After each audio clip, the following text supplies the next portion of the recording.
you have grown.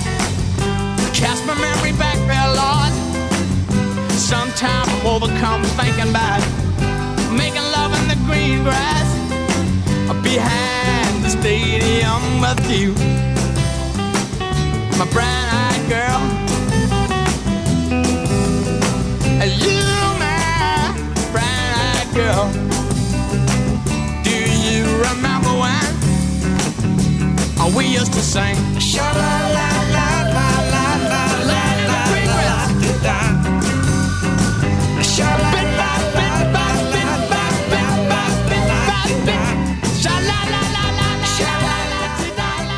There we go, Van Morrison. Can you give us a call? 08459 455 555. Let's find the best and the worst loos in the three counties, shall we? I've got shocking news about one in St Albans. Beds, hearts and bucks travel. BBC Three Counties Radio. Anti-clockwise on the M25, one lane is currently closed and there's queuing traffic following a multi-vehicle accident between junction 26 at Waltham Abbey and 25 at the A10 for Enfield. Also looking fairly slow around junction 21 at the moment for the M1 and again around 16 at the M40. Usual delays for this time in the morning. Also looking very, very slow on the A405 at North Orbital Road approaching the M25 at junction 21A roundabout. And southbound on the Barnet bypass, usual delays still in place between Stirling Corner and the Watford bypass. Everything else not looking too bad right now. Sophie Tyler, BBC Three Counties Radio. Thank you, Sophie. We're a little bit late, but I think it was worth it for that professor. Paul Faulkner has tweeted, there are 2 public toilets I know of in St Albans that were closed and have been turned into Italian restaurants. Oh, I don't know. I don't think so. Really? Getting beds, hearts and bucks talking. This is BBC Three Counties Radio.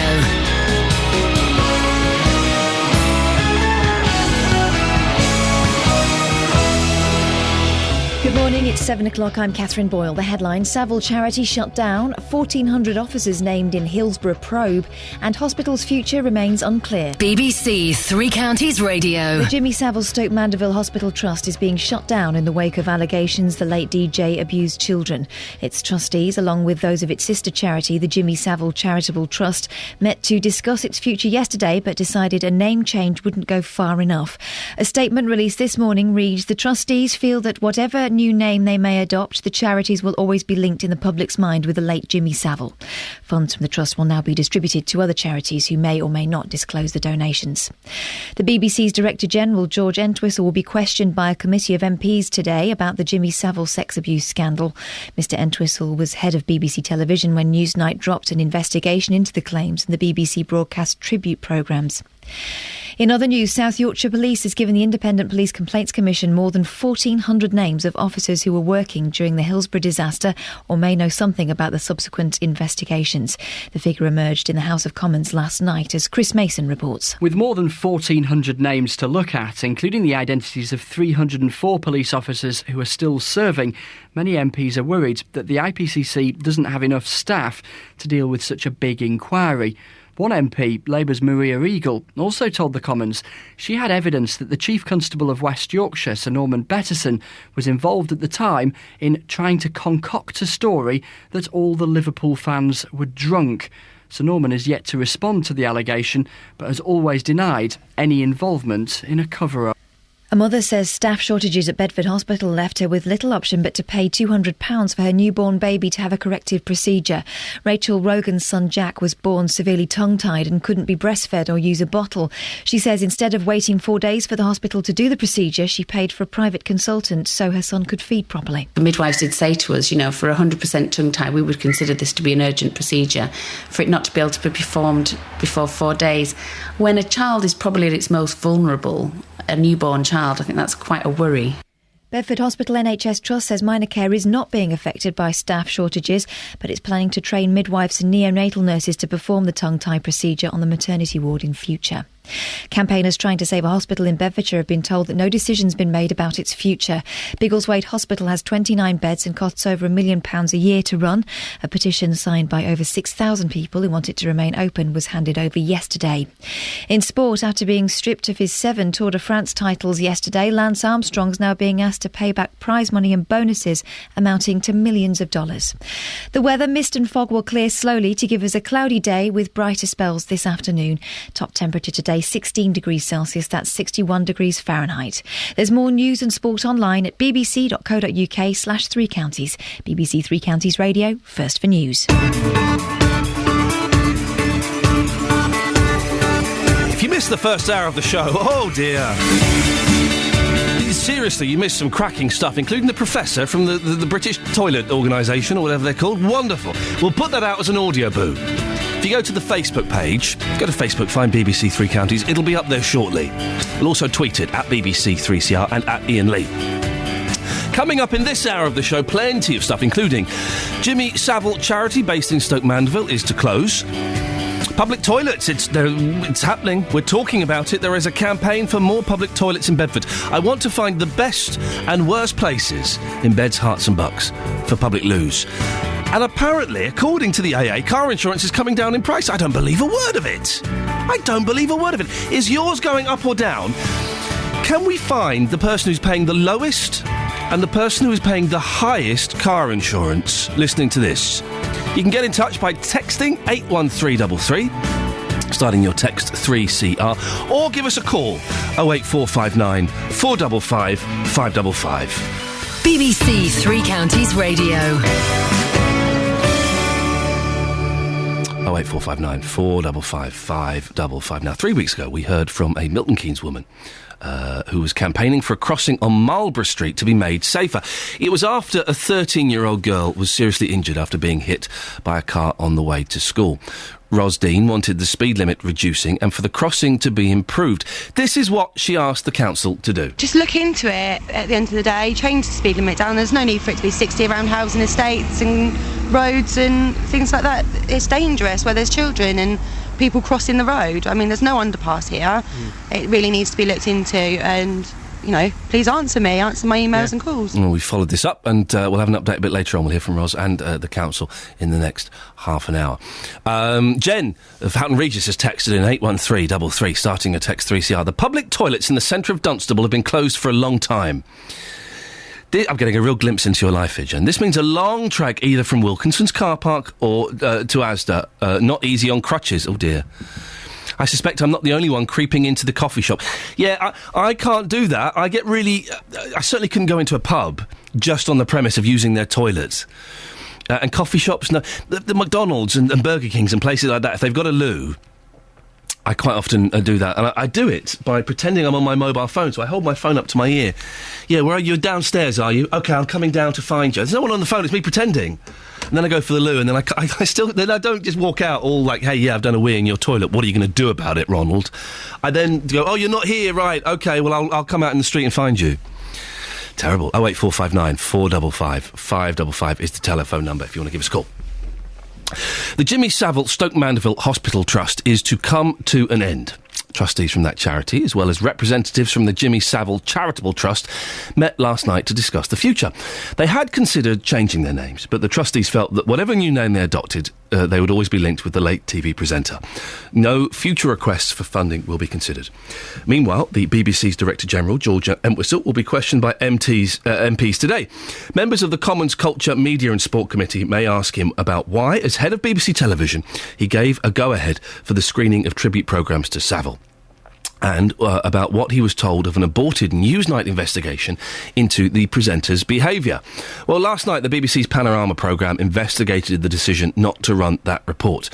Karen Ward was the first person to be recorded by the Newsnight team to talk about the abuse that she suffered. I can't believe that I allowed such things to happen, that I didn't immediately rush and scream it from the rooftops, make this stop, just make it stop. But I didn't. None of us did. I just carried on, lulled into a kind of false sense of that's how these things have to be. That's what we're for. The editorial reasons given for Newsnight dropping the Savile report are now said by the BBC to have been incomplete and inaccurate. And after Panorama, the BBC has gone further, admitting that claims that Newsnight set out to look merely into the police's investigation and not the claims of abuse were also wrong. In the Panorama programme, a former BBC editor, Kevin Marsh, said he didn't believe Newsnight was forced to drop the report. The allegation here, or the charge here, is not that a bad editorial decision was made.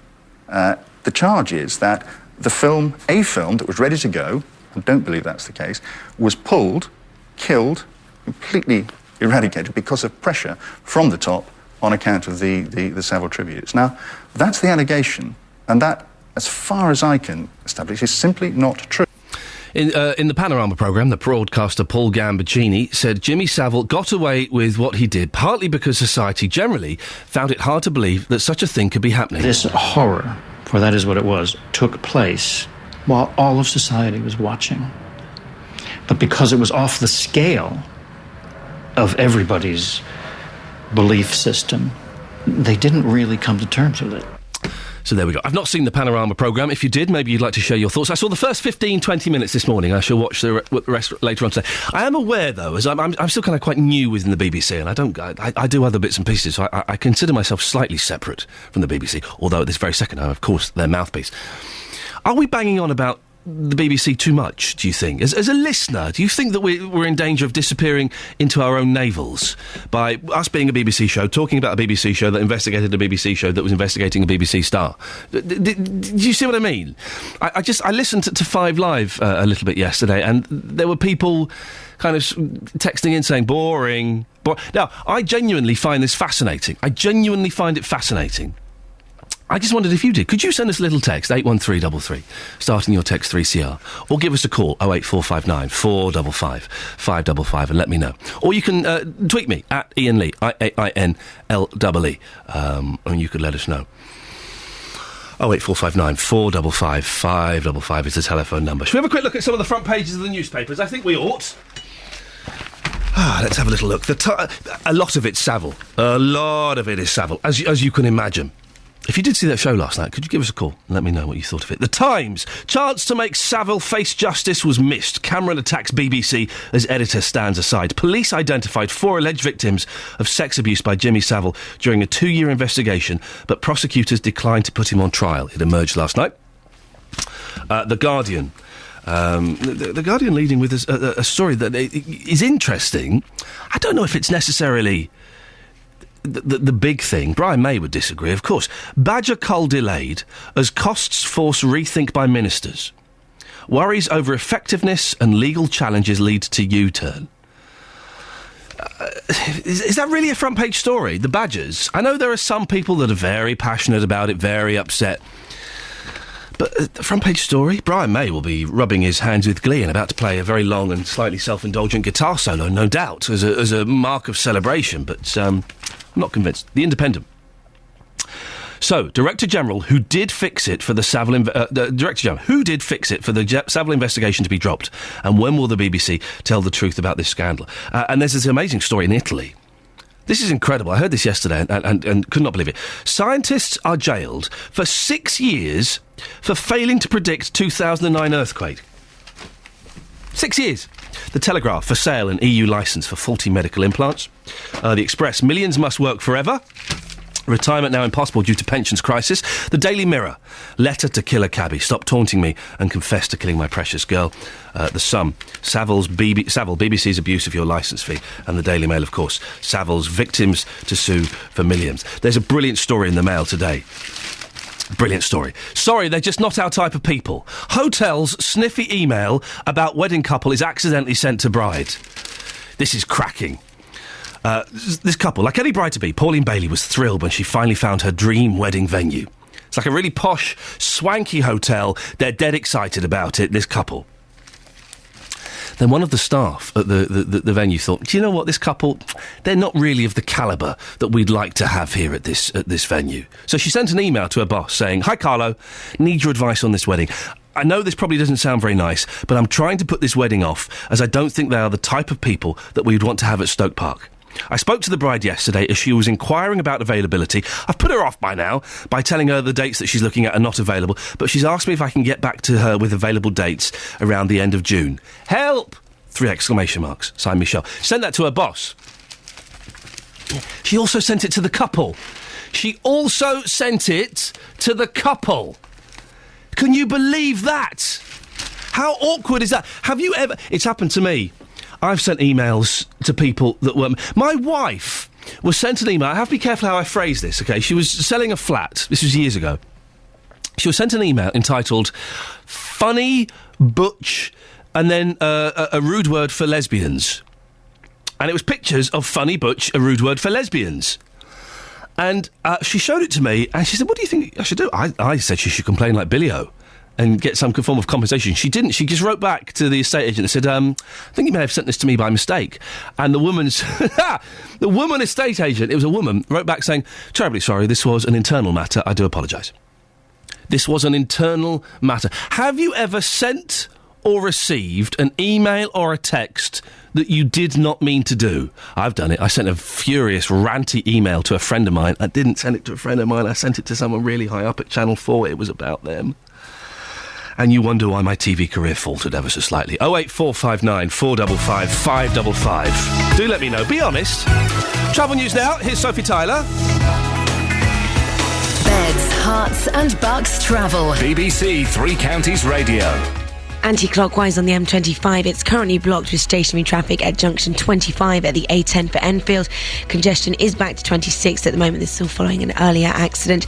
And it looks like anti-clockwise as well between junction 21 at the M1 and 19 at Watford. It is still looking particularly slow. And again between 17 at Maple Cross and 16 at the M40. And it's also looking at fairly slow as well on the A405 North Orbital Road approaching the M25 at junction 21A roundabout. And heading south on the Barnet Bypass as well. A little bit tricky between Stirling Corner and the Watford Bypass. Everything else not looking too bad at all right now. Seems to be holding up fairly well. And don't forget the trains aren't looking too bad at all either, but do be aware there may be some disruption on London Midland services heading into the area from the north. That's the latest. Sophie Tyler, BBC Three Counties Radio. Thank you, Sophie. Good morning, it's 7:15. It's Tuesday the 23rd of October. These are your headlines on BBC Three Counties Radio. The Jimmy Savile Stoke Mandeville Hospital Trust is being shut down in the wake of child abuse allegations against the late DJ. Former England manager Sven-Goran Eriksson and Coronation Street actress Shobna Gulati are among 4 people set to take legal action against the Daily Mirror, take action against the Daily Mirror over alleged phone hacking. In sport, after being stripped of his 7 Tour de France titles yesterday, Lance Armstrong is now being asked to pay back millions of dollars of prize money and bonuses. Weather coming up shortly with Jim, and also, a few weeks ago we told you about Margaret from Milton Keynes, who witnessed a near-fatal road accident just after it happened, and she realised the person involved was her daughter.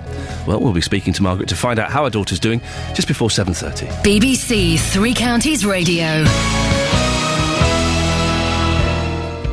Every weekday afternoon from 3, Roberto Perroni. What did you see? I was walking across Priory Marina. I spotted this lion. There's no doubt about it. Oh, it was come off it, Stephen. How do you know it was a lion? Yeah. Might it not have been a really fat cat? Roberto Perroni. Put your hand on your heart. Yep. You swear to me that what you saw was a lion in Bedford? I swear by the Almighty that I saw a lion. Roberto Perroni. Weekdays from 3 on BBC Three Counties Radio. Just excuse me for a second. I've brought a flask in. It's a very big flask. It contains 5 huge mugs of tea, and I'm just excuse me.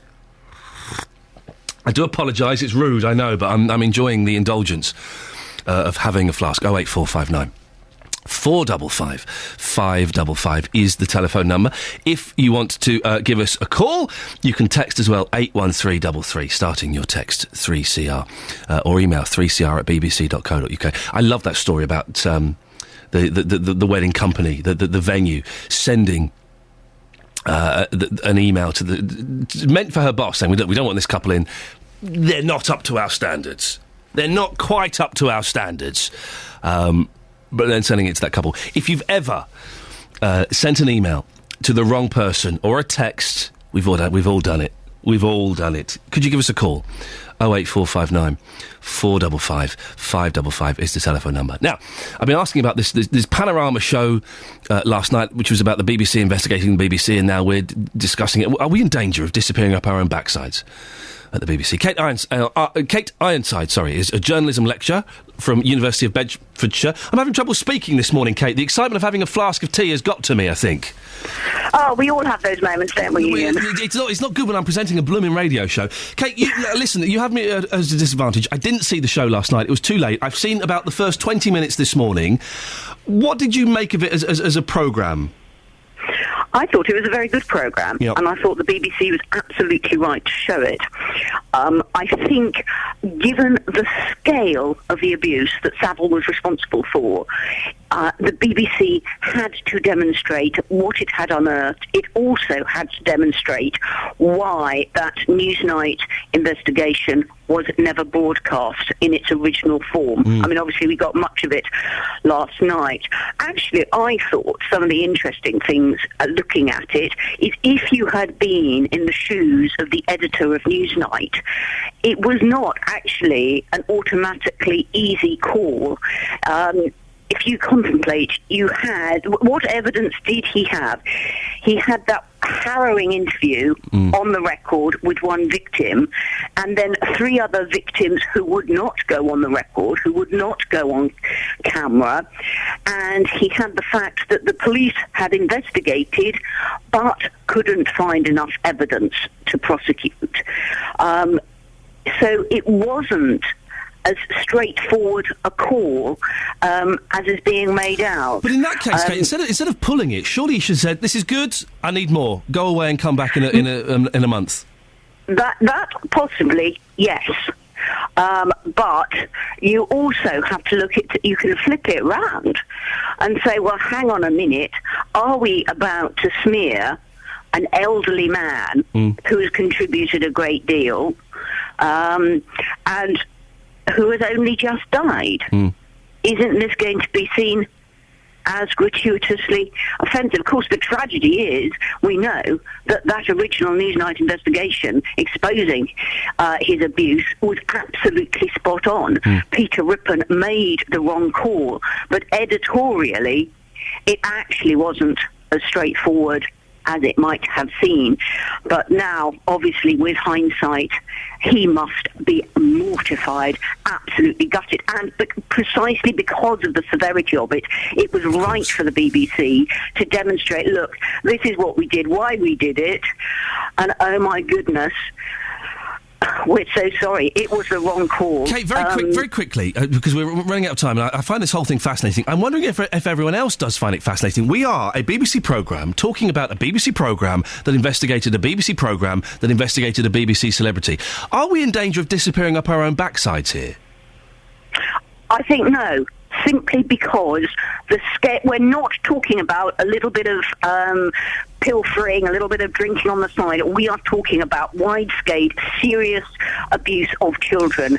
And I think all elements of that have to be investigated. And likewise, the NHS has a huge amount to answer for. What was it doing, giving Jimmy Savile such access to such vulnerable people?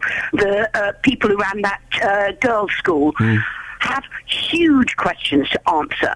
And I think all those who ran those premises where those abuse happened have to step up and say, hang on, where did we go wrong? Kate, listen, we have to leave it there. Thank you very much. Kate Ironside, she's a journalism lecturer at the University of Bedfordshire. Right, it's 7:22 almost. Let's get the weather now with Jim Bacon. Beds, Hearts and Bucks weather. BBC Three Counties Radio. Well, dull and misty out there this morning again, I'm afraid. A bit of dampness as well, a spot or two of rain or drizzle here and there, but nothing very much in quantity.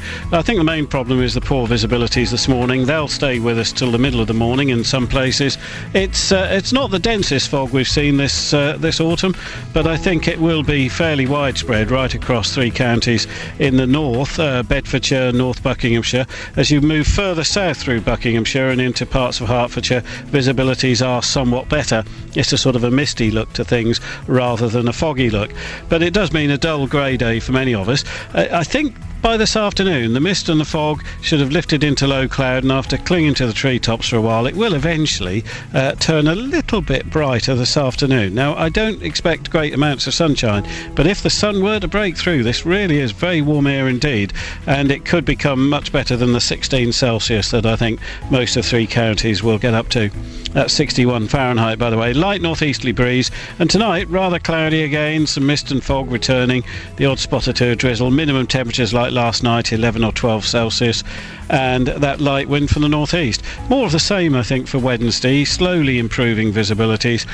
possibly becoming much clearer air late in the day as we head into Wednesday night, and then Thursday rather cloudy as a front approaches us from the north. That'll bring some patchy rain, but by the time we get to the end of the week, Friday, Saturday, it's looking much colder, brighter, but much colder. Daytime temperatures struggling to get up to 10 Celsius, and at night times I'm afraid we'll have to start talking about frost. And there we have it. Thank you very much, sir.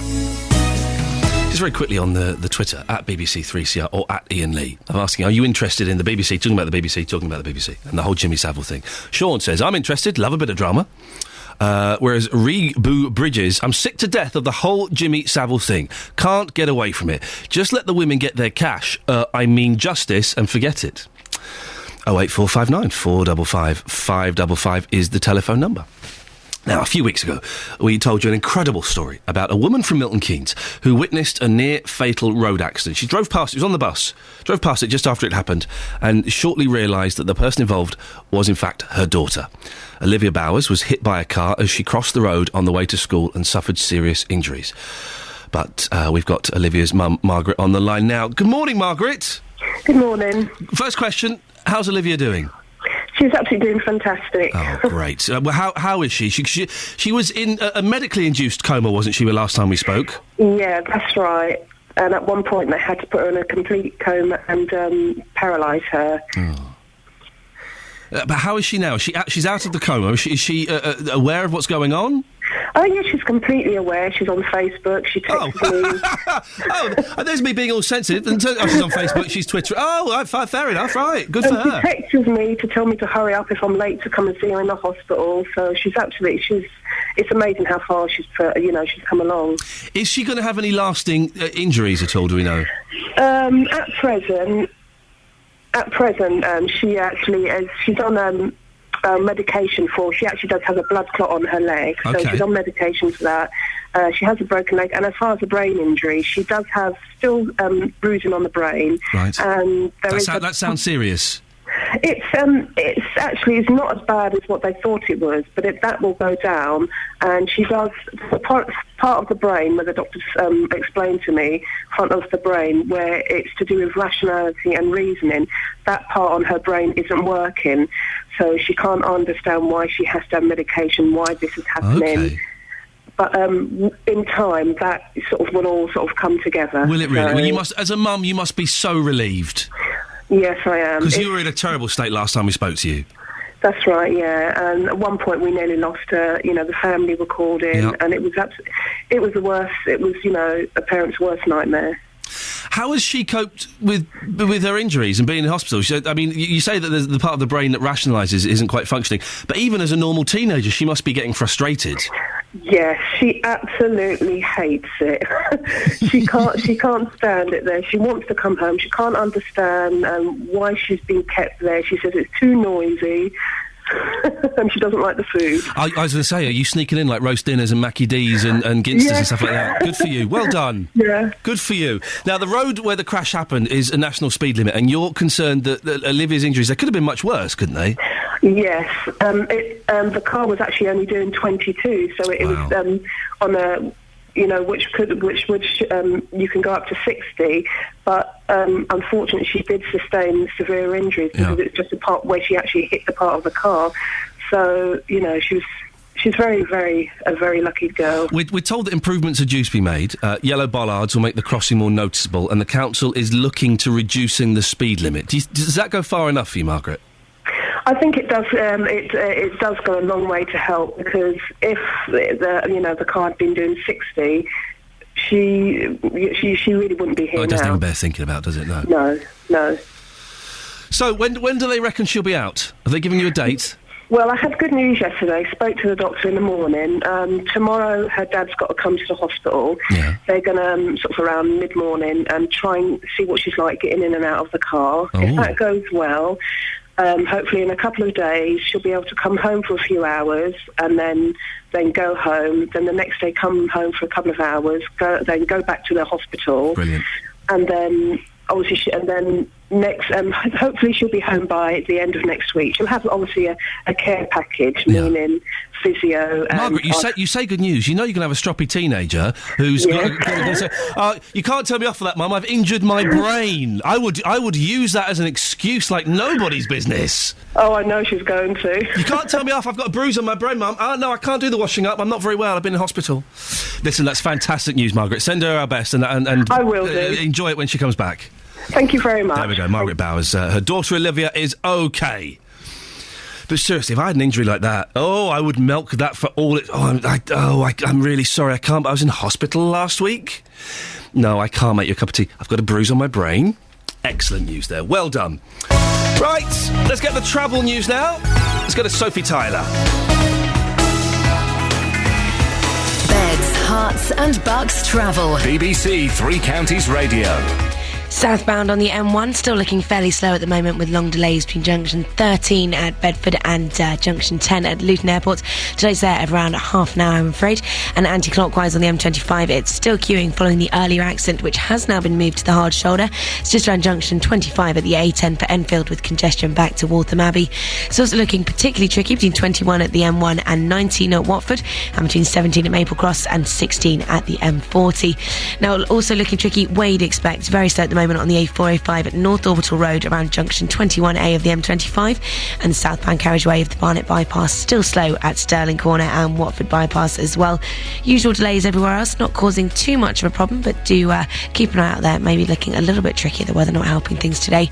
Trains not looking too bad at all though. Sophie Tyler, BBC Three Counties Radio. Thank you very much, Sophie. Well, it's approaching 7:30. All we can do is keep our fingers crossed and hope and pray that Catherine Boyle is actually there with the latest news and sport. Getting beds, Herts and Bucks talking. This is BBC Three Counties Radio.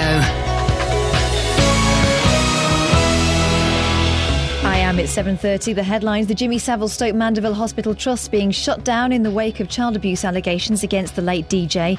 South Yorkshire Police has given the Independent Police Complaints Commission more than 1,400 names of officers who were working during the Hillsborough disaster or may know something about the subsequent investigations. And Milton Keynes Council has agreed to make changes to a crossing near the Stantonbury campus after a 13-year-old girl there was knocked down and seriously injured there last month. Beds, Herts and Bucks Sport. BBC Three Counties Radio. Watford go to Cardiff in the Championship tonight. Hornets boss Gianfranco Zola hopes 3 wins from their last 4 games leaves his players well prepared to take on Melky Mackay's team. There are 3 big matches coming up. Tuesday against Cardiff, top of the table, and very, very good team. And then after that we will have Blackburn and Leicester home. So 3 teams that are above us in terms of points. And Watford defender Carl Dickinson's joined Portsmouth on a month's loan. MK Dons visit Crawley in League One. Dons boss Carl Robinson hopes to have better news of injured midfielder Stephen Gleeson. If he's not broke nothing, our luck's definitely turning, because it was quite a bad one, and that would be a tremendous boost for us as a group. Also in League One, Stevenage hosts Portsmouth. The Borough boss Gary Smith says both teams suffered a summer upheaval in their playing staff. Early on, they looked a little disjointed, not quite sure of the direction that they were going in. But slowly but surely, these quality players have started to find their feet and a bit of rhythm.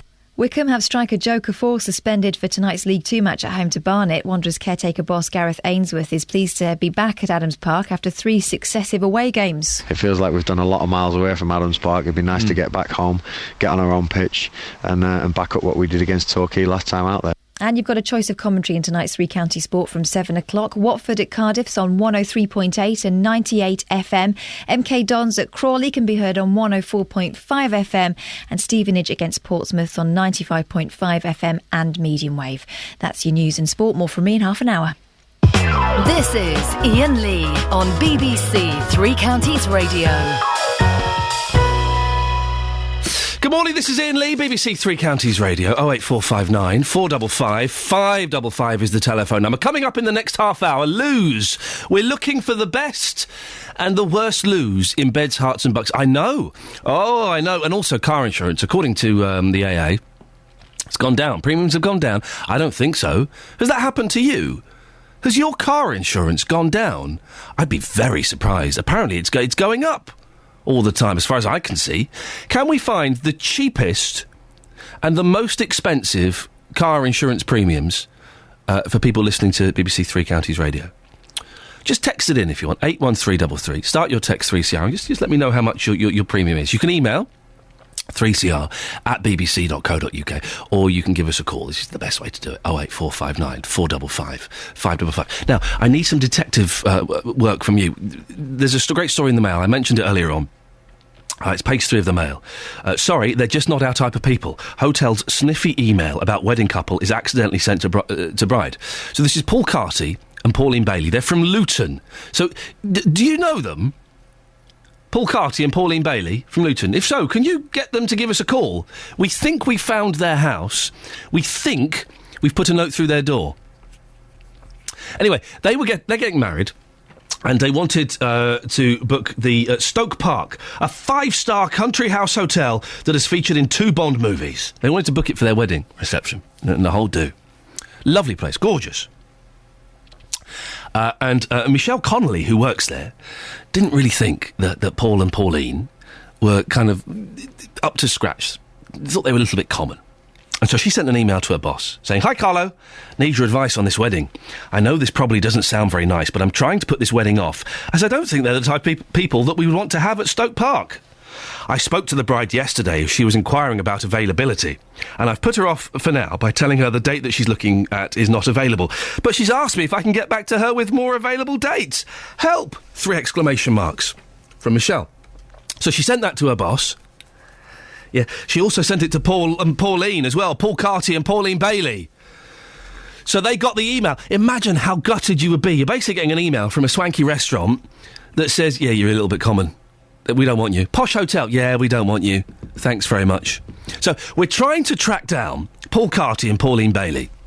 If you know them, phone them up now and tell them we're talking about them on the blooming radio. We want to get their side of the story. We've spoken to the hotel. No one's available until 9:30 to speak to us.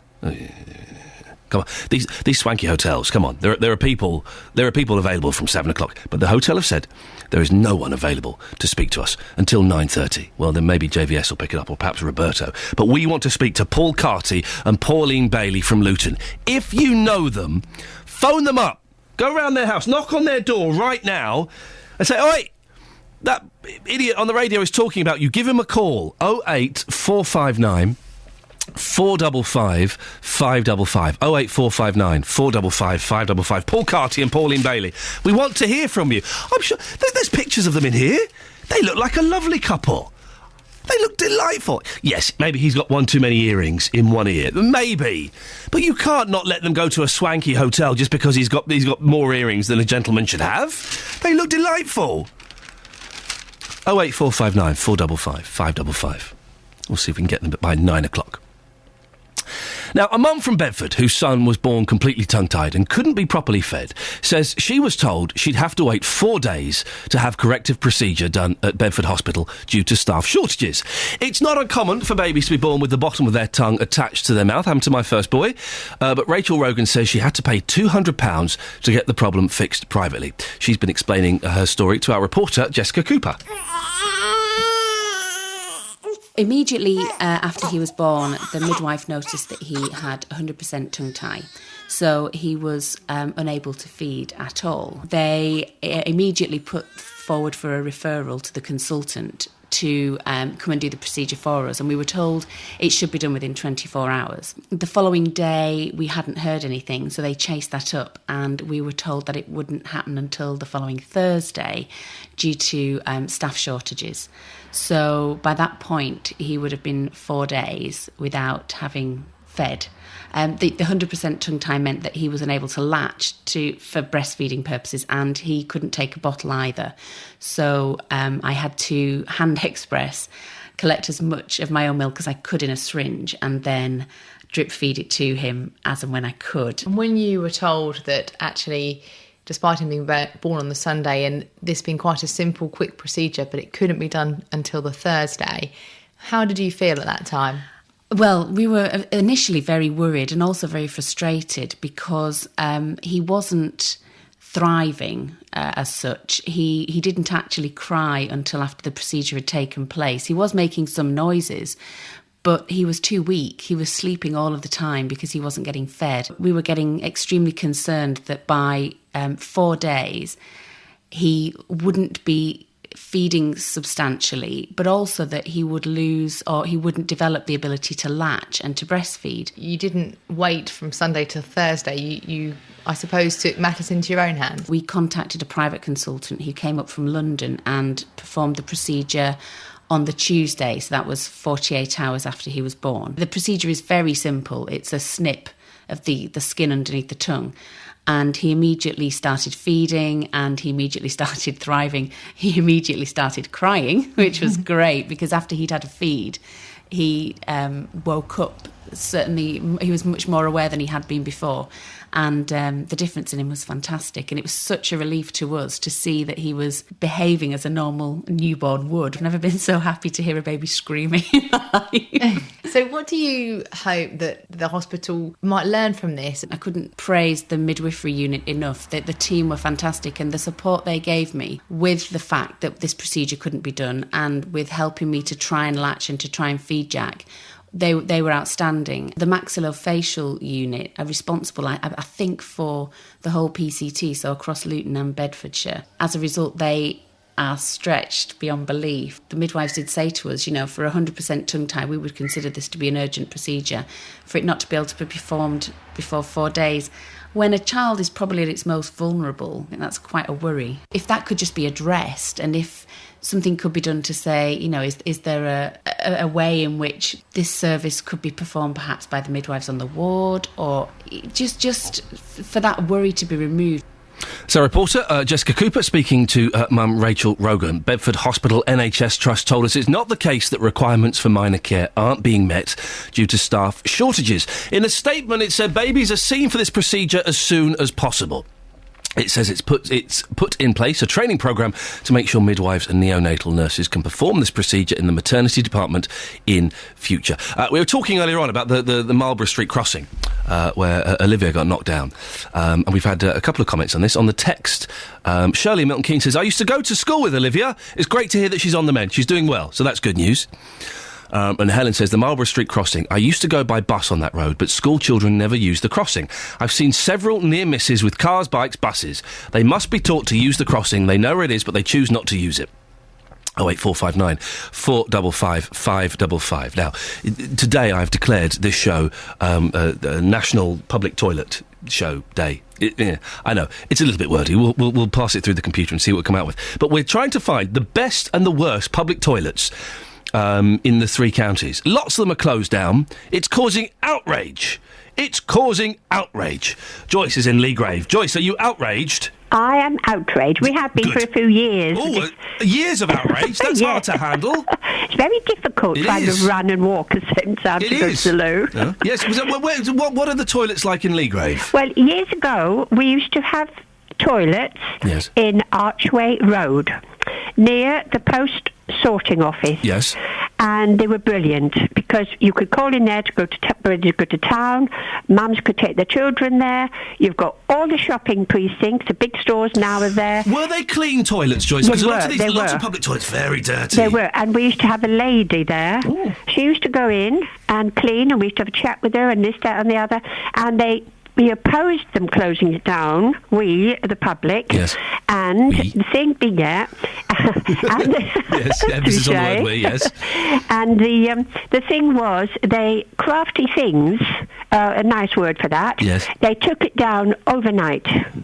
Or early in the morning. Well, hang on a minute. So you were campaigning to keep these toilets going, and then the council closed it overnight? That's right. It's either in the night or early in the morning. That's very sneaky. So you went to use it. You were desperate for a wee-wee, and you went to use it, and it had gone. Well, everybody relied on that. Yes. I know, we haven't got one in Marsh Road. Oh, dear. Where the shopping area is. You're quite well aware of the shops there. I have heard of these shops, yes. And listen, there's nothing better than going and buying some cheese, buying some vegetables, and then stopping off to spend a penny. Well, you could stop then, and you could go to the loo, and you could really have a cup of tea, cup of coffee. You can't just go into They told us to go into the cafe and ask to use their loo. What a cheek, isn't it? Can't. I bet the cafe owner loves that. Oh, they wouldn't. It's not hygiene anyway. No. Anyway, nice hearing from you. No, nice hearing from you, Joyce. Is that the end of the conversation, then? I think so. Thank you very much for calling. I can't see you in the mist, you see. Oh, I see. Thanks for calling, Joyce. Bye. Bye-bye. Yeah, I do like it. I love speaking to you lot. You can call in whenever you want. 08459 455 555. I do like it when the calls reach their natural end. I could have spoken to Joyce for another couple of minutes there. I was all set for it. But no, Joyce decided that was the end of that conversation.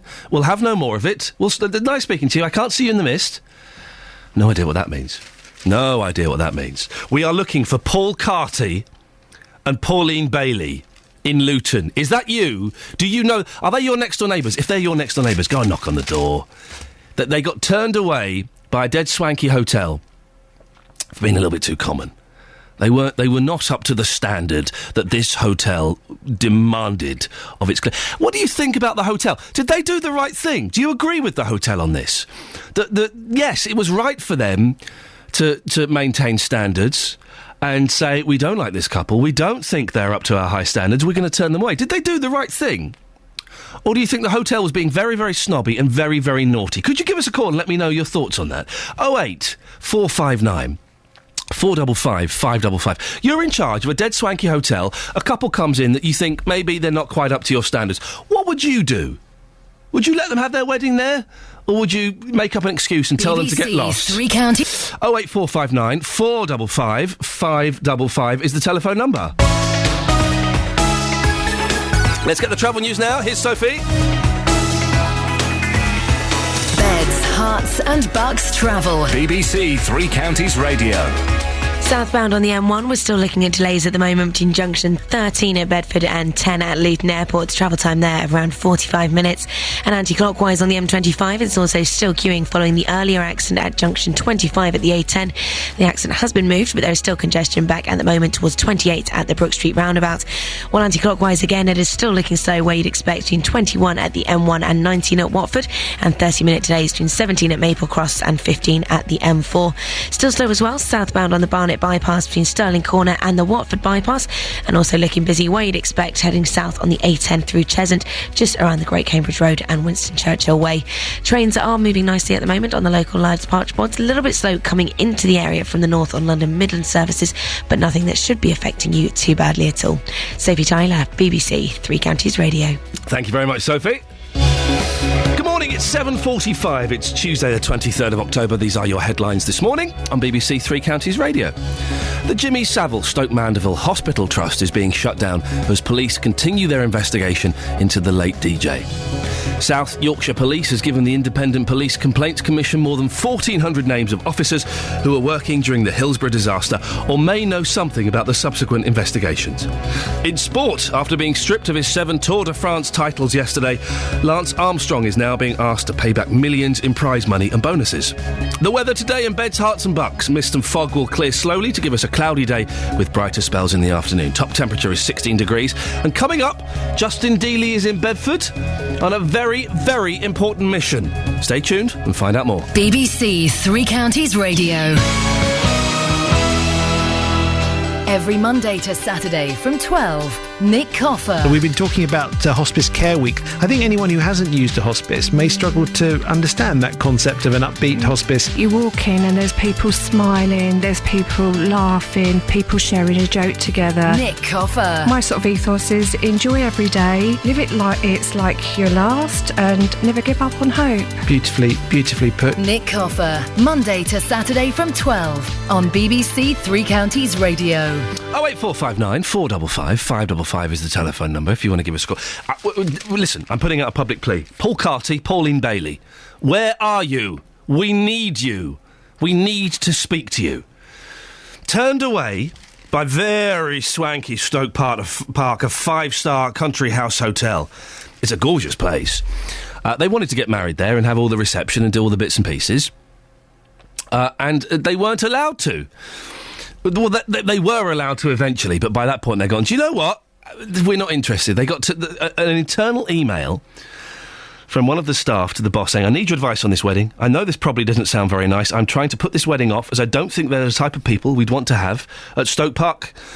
Well, this email, instead of going to the boss, it was sent to Pauline Bailey and Paul Carty.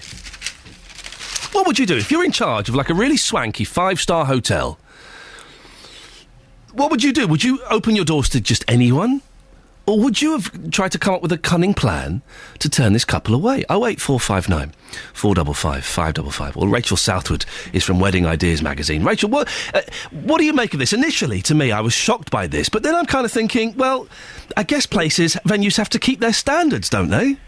Well, I don't. I mean, money's money. You have to make a decision, don't you, as a business, whether you're going to accept, the money, regardless of who it is, but and what you think of them. But actually, the most troublesome couples and the people who often misbehave, or their guests misbehave, are the ones that are very wealthy in my experience. So it's kind of a bit ironic, really, and it doesn't work in my head at all. Have you ever heard of this happening before, of a venue kind of turning people away? Not in relation to a venue, not in relation to a venue. I'm sure it goes on, but we just don't hear about it. I mean, that's a schoolboy error, isn't it, to send an email to the wrong person, the person you're thinking about.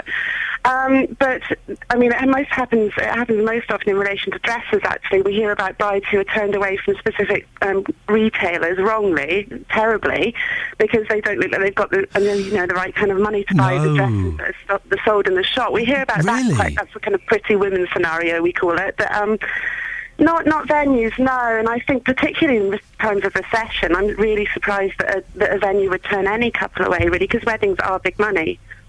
Well, you say that it's normally the posh and the rich people that cause the most trouble. What kind of things do they do? I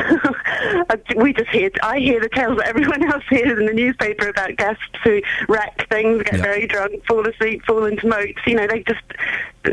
Wedding guests do just drink a lot all day, and, it doesn't matter how much money you've got. A drunk person is a drunk person, aren't they? It does seem odd. You're right. That in these times of recession, you would think that most places would welcome anybody. But I remember when I tried to find a venue for my wedding, it was 3.5 years ago. Even then, it was tough times. Everywhere was booked up. These places do get booked up, don't they? Oh, absolutely, especially now that places like the venue we're talking about specialise in weddings. They gear themselves solely towards hosting the whole wedding, the whole day for every guest. There are these places now. And, with hard marketing drives and all the rest of it, they do put themselves out there solely for the wedding market, really. It's big business. How much does the average wedding cost these days? Any idea? Last time I heard, it was £17,000. Which is a lot of money, and so I'm sure that's gone up still, even further still. But there are lots you can do to get maximum for your budget, even if you've got less of a budget than you'd hoped for. Give us a couple of top tips for saving a few quid on your wedding. Yeah, you can. Once you've sort of guaranteed or put down money for a supply, you can haggle things into that. You can be demanding more for your money. It's really important to be open and realistic about your budget right from the outset when you're dealing with any wedding supplier, and that goes for most things in life, obviously. But if you walk into a venue and say, this is how much I've got to spend, then you can all be honest and open with each other right from the start, can't you? Because that venue had no idea how much money that couple presumably had to spend. My top tip, Rachel, is don't have a wedding photographer. We spent 1,600 quid on our wedding photos, right, which is a ridiculous amount of money. And he didn't take one picture of my sister, whereas my now brother-in-law, he has had a nice camera, he got much better photos than the photographer. Oh, really? Yeah. Well, that's unusual and that's sad. I mean, wedding photography for me is one of the most important things next to the dress. So I would always make sure that I could see the whole portfolio of whole weddings that the photographer had done, rather than specific shots from their favourite shots from different weddings they've done. It's really important to see the complete set and to ask lots of questions. Again, that applies to every supplier that you work with. Rachel Southwood from Wedding Ideas magazine, thank you very much for coming on. If you know Paul Carty and Pauline Bailey, dear listener, give them a call, knock on their door. We're trying to find them. 08459 455 555 is the telephone number if you want to give us a call. We want them before 9 o'clock. Otherwise, Roberto's going to get them on his amazing show, and I don't want that. There's a war. There's not a war, but, it's good to pretend there is. Now, when you're out and about and you have to go, you have to go. But what happens when you can't find a loo? This morning, we will be hearing about one woman's campaign to get public toilets in Bedford reopened after Bedford Borough Council closed them in April. Our reporter, Justin Dealey, is out and about in Bedford. Justin, where are you, and have you found any loos yet? Well, Ian, I'm actually at the moment in Howard Street, just outside the Arts Centre here, which Maureen owns. Hopefully Maureen is going to be joining us a bit later on the programme. She's not happy because a number of public toilets in Bedford have been closed since the summer to save lots and lots of money from the council. So the nearest toilet from the Arts Centre to St Paul's is a good 4-minute walk, and as you know, I've got very long legs. So I've got very long legs, yes. It's quite a way, and what's happening here at the Arts Centre is that a number of people are coming in and they're saying, can I use your toilet? Well, quite simply, Maureen feels sorry for them, and she's letting them use the toilets, which are reserved for the staff here. So a good 4-minute walk to St Paul's Square, and Ian, I would love to tell you what those toilets are like, but unfortunately, guess what? They were closed. They're not open until 8 o'clock. They're open between 8 and 5:15, Monday to Saturday, so closed completely on a Sunday. And everyone you speak to here in Bedford is saying the same thing. People have got to pee on it's closed on a Saturday. Exactly. People pee on Saturdays. So completely closed on a Sunday, but everyone you speak to here says that a number of these toilets were closed early this year, and it is causing problems. The ones in St Paul's Square, I'm sure that they will be there forever because they've got a thriving market. Stay there, listen, I want to get your story of being locked in the toilet in a minute, but stay there because we have Maureen Cherry on the line now. Good morning, Maureen.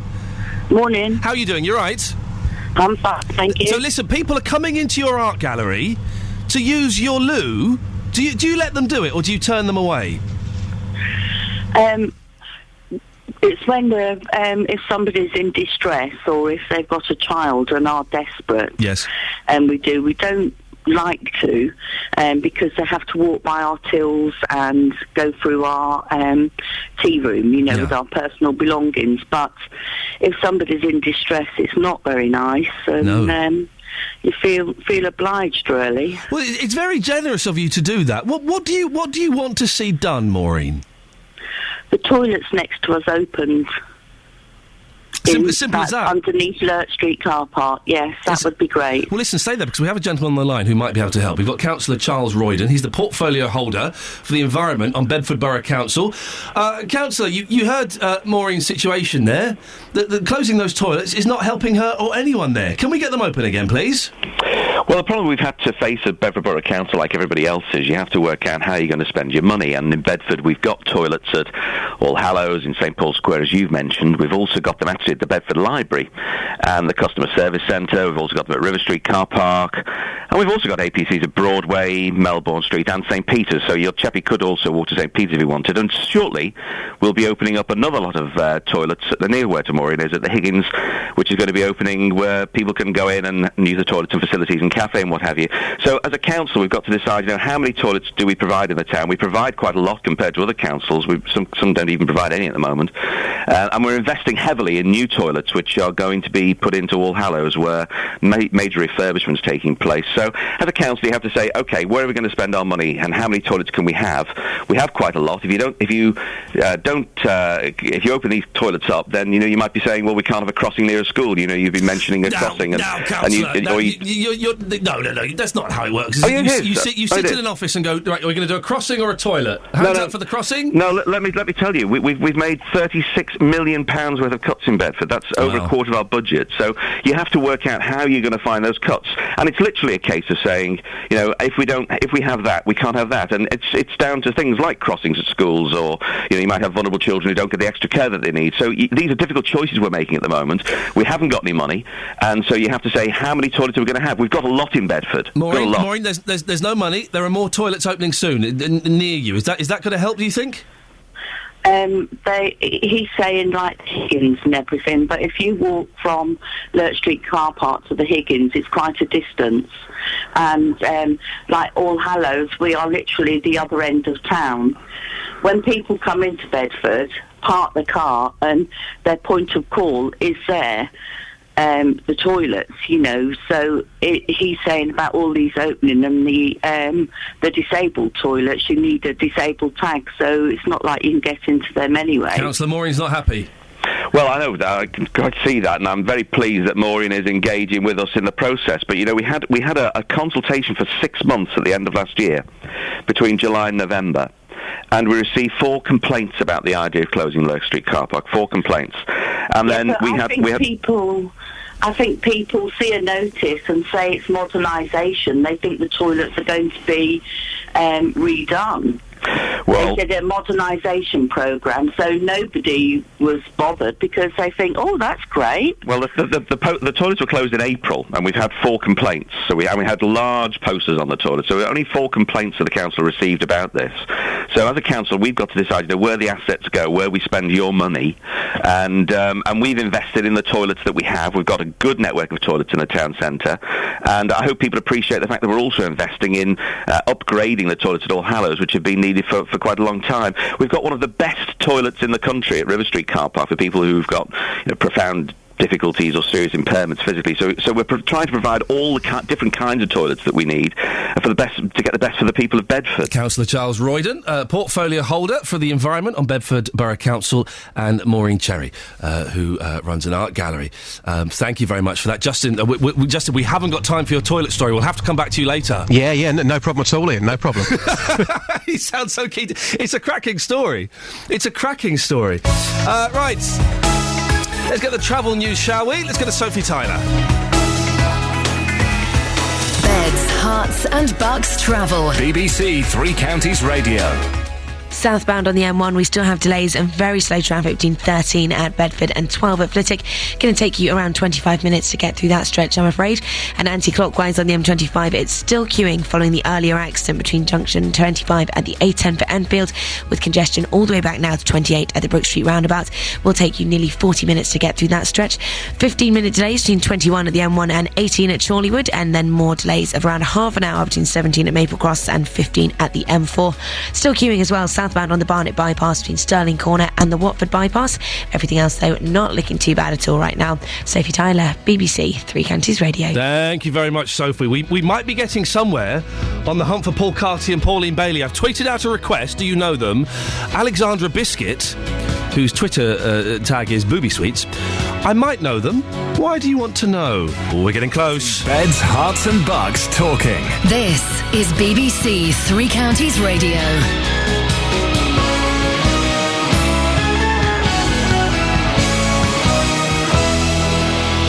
Good morning, it's 8 o'clock, I'm Catherine Boyle. The headline, Savile Charity shuts down, safety improvements for MK Crossing and uncertainty at Biggleswade Hospital. BBC Three Counties Radio. The Jimmy Savile Stoke Mandeville Hospital Trust is being shut down as the police investigate allegations of abuse made against the late DJ. Paul Scoynes has this report. Representatives of the Jimmy Savile Stoke Mandeville Hospital Trust, along with those of its sister charity, the Jimmy Savile Charitable Trust, met yesterday to discuss the future as police continue their investigation. It was decided changing the Trust's name would not go far enough to sever ties with Savile.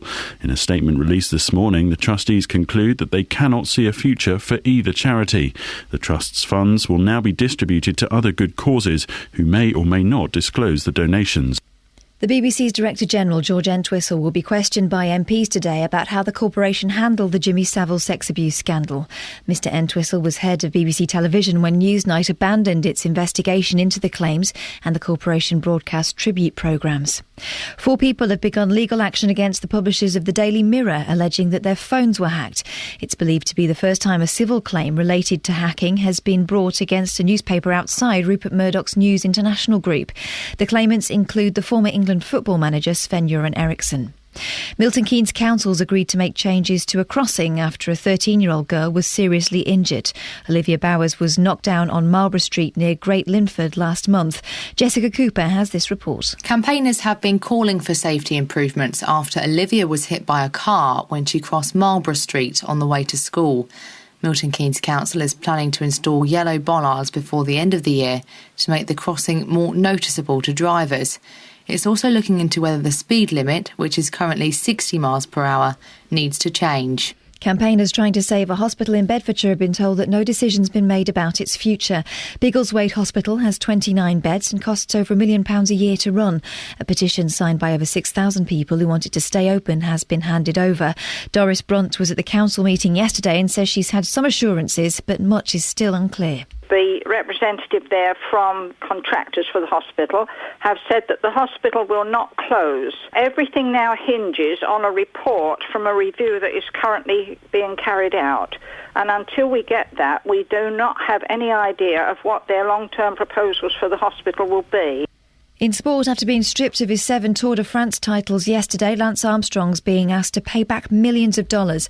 The Tour de France General Director Christian Prudhomme says Armstrong must return the prize money from all his Tour wins, while a Texas insurance company is demanding the return of more than $7.5 million in bonuses paid to the American after he won his 6th Tour in 2004. The weather, mist and fog will clear slowly to give us a cloudy day with brighter spells this afternoon. Top temperature 16 degrees Celsius, that's 61 Fahrenheit. There's more news and sport online at bbc.co.uk/3 counties. BBC 3 Counties Radio. First for news. Morning. Paul Carty, Pauline Bailey, where are you? You've got 57 minutes to get in touch. 08459 455 555. They're the couple. Oh my God, that woman who says she knew them, all she's done is just retweet my tweets. Alexandra, that's no use whatsoever. The woman got in touch. Oh yeah, I might know them. Why? Then she just retweeted my tweet, for goodness sakes. Oh dear, that's no use at all. 08459 455 555. Lots coming up in the last hour of the show. Here until 9 o'clock, and then Jonathan Vernon-Smith will take over. He'll pop in about, 10, 15 minutes, tell us what's happening on his show. We'll be talking more about Lose. Hopefully we'll have time. Let's make time for Justin Dealey's being trapped in a Lose story. You know you want it. I'm going to make sure we squeeze it in, even if we have to drop something else. Also talking more about Jimmy Savile. Did you see the Panorama programme last night? And car insurance. Is it really going down? I don't think so. 08459 455 555. BBC 3 Counties Radio. Last night, the BBC's Panorama programme broadcast a special report examining the reasons why a Newsnight investigation into Jimmy Savile was dropped. The BBC has denied that pressure was put on the Newsnight editor, Peter Rippon, to drop the story last December. He has now stood aside while the investigation takes place. So, how does the BBC look this morning? We can talk now to the media commentator, Neil Midgley. Morning, Neil. Good morning. I haven't seen the programme yet. It was on a bit late for me. I've seen the first 20 minutes. What did you make of the programme? I thought it was a very good piece of journalism. What we discovered from the Panorama programme specifically, the real kind of smoking gun that we got from the Panorama programme was that the reasons that the BBC has given for the pulling of the Newsnight investigation last year into Jimmy Savile last December, those reasons are just wrong.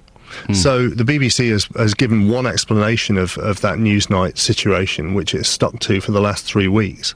And then suddenly, as a result of the Panorama programme yesterday, it had to backtrack from that.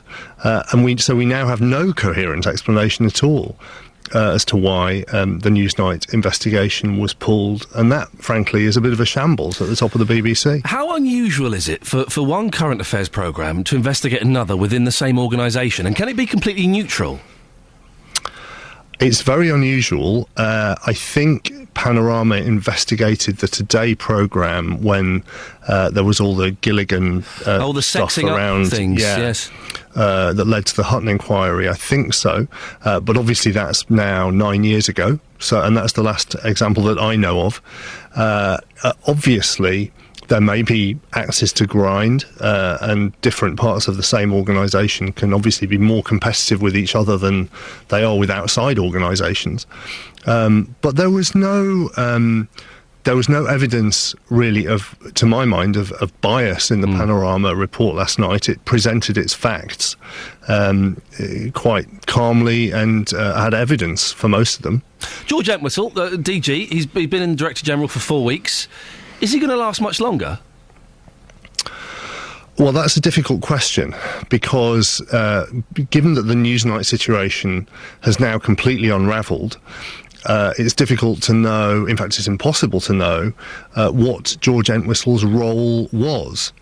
So last Christmas, when that investigation was pulled, he was, before his promotion to Director General, he was head of television at the BBC and was ultimately responsible for the 2 tribute programmes to Jimmy Savile that were broadcast last Christmas. So the question for him, one of the questions for him, is why, George, did you go ahead with those programmes when you knew that there was an outstanding Newsnight investigation into Jimmy Savile? And how damaging is this for the BBC, the whole affair?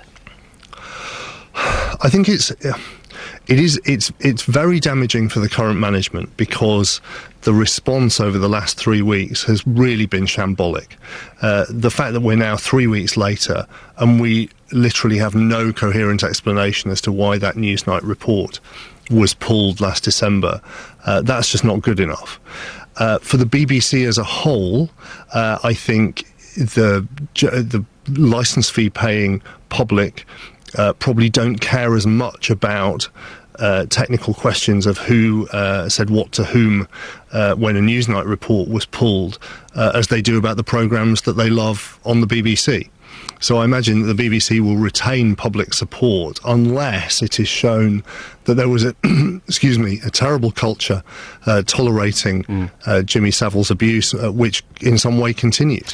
Neil Midgley, media commentator, thank you very much indeed.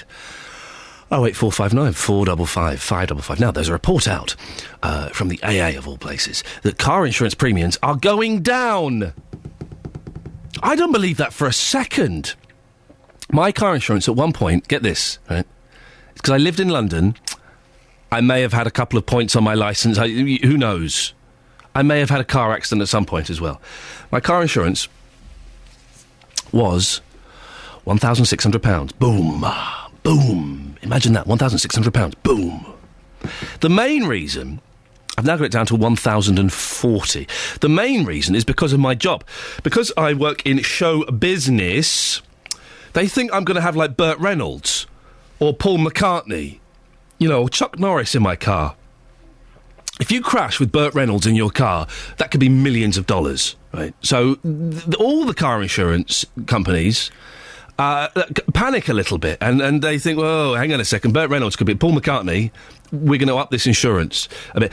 And it's so depressing when you go to all these price comparison websites or the individual companies online, and you type in all you spend 5-10 minutes filling in the forms, and it gets to occupation, and you're going, well, they've not got TV presenter, they've not got radio presenter, radio journalist, no, it's not quite that. And you type in your job and it says, yes, could you call this number now, please? That means you are about to be given a very big number. Chris is in Amersham. Morning, Chris. Morning. How's Amersham this morning? Not too bad. I love Amersham. Amersham's a great place. It's not too bad. But I bet the weather's grotty, isn't it? It's quite foggy at the minute, yeah. Oh, man alive. Well, what's your take on all this car insurance? Has your insurance gone down? Well, I've got a 2.8 BMW. Oh. The insurance is £750. Okay. It's an M-Reg, it's an old one, it's a 96, I think that is, 97. Right. Yeah. I've got a 2011 Berlingo van, and my insurance is over £3,000. Flippin' heck! Yeah. What are you transporting in that van? Gold bullion or something? I wish. I'm guessing there are tools and things in there, is that right? No, there's no tools. I've just used for local deliveries.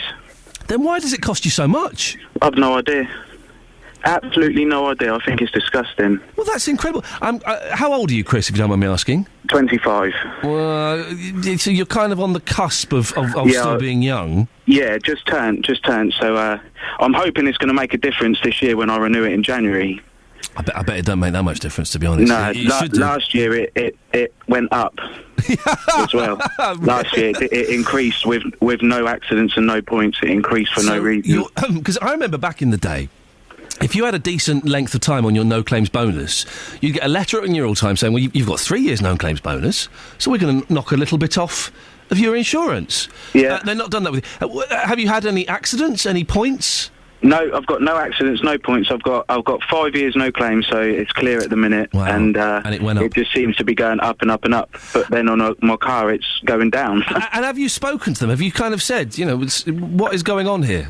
I've asked them, they just say it's the rising cost. They say it's the best they can do, the best they can offer at the minute. I mean, I've been quoted stupid stuff like 12 grand, 13 grand. What? For insuring the van? For insuring my van, yeah. Jeez. And so obviously you've shopped around and you've been to all these different places. Have you ever been... The way I got my cheapest car insurance, the cheapest one I got now, is I went through a broker, and I'd never done it before, but a broker got in touch and said, listen, I might be able to save you a few quid, I might not, but if you come with me, it won't cost you anything. And he got 400 quid off in the end. Have you tried that? I've tried the broker, and for me that was the worst option. Oh, really? Yeah, it was. It doubled. Right. How can you afford to pay that much money, Chris? Well, I have to work for it, trust me. I work like about 16 hours a day, so... I bet you do. I am paying for it, yeah. And you would think, to be serious for a second, in these times of austerity, when everyone's struggling to make a few quid, that with small businesses, that companies would give you a little bit of a break. Well, that's what I don't understand. If people drop the prices, I'm sure more business would come their way. I'm shocked. Sorry, I was taking a swig of tea there. You may have heard. I was going to deny it. I was going to deny it, and I thought actually that was quite a loud swig. You may have heard that. I don't want a BBC investigation into my swigging tea on the radio, for goodness sakes. Chris, well, listen. Best let us know how it goes when you're renewing next year. Yeah, it's up in January, so I'll let you know. All right, Chris, thank you very much indeed. $3,000 to insure a van? Yeah, he's using it for work. He's driving around in it quite a lot. That seems... Okay, so $3,000. That's the highest we've got so far. Can you beat that? Can anybody beat that in terms of how much your insurance costs? $3,000. And can we find the cheapest as well? Is there anybody whose insurance is less than, let's say, £500 a year? Because they did used to. When you got a good run of no claims, you get a little letter saying, well done, 5 years no claims bonus, we're going to take £150 off of your insurance this year. It doesn't happen anymore. If anything, they put it up. So, £3,000 is the most expensive insurance we've got so far. Can anybody beat that? Can you do better than that? And has anybody got car insurance less than £500? 08459 455 555. Let's get the travel news now. Let's go to Sophie Tyler. Beds, Hearts and Bucks travel. BBC Three Counties Radio. We still have delays of around 25 minutes heading south on the M1 between 13 at Bedford and 12 at Flitwick, and anti-clockwise on the M25. It's still looking slow as well between 27 at the M11 and 25 at the A10 for Enfield, not helped by the earlier accident. Now we also have 15-minute delays between 21 at the M1 and 18 at Chorleywood, and it's also looking like we have delays of around half an hour between 17 at Maple Cross and 15 at the M4. The A5 through Luton, we have reports of an accident at the moment around the A505. Reports are a little bit sketchy, so bring you more on that as and when it comes in. And it's still queuing at the moment on the A1 Barnet bypass heading south between Stirling Corner and the Watford bypass.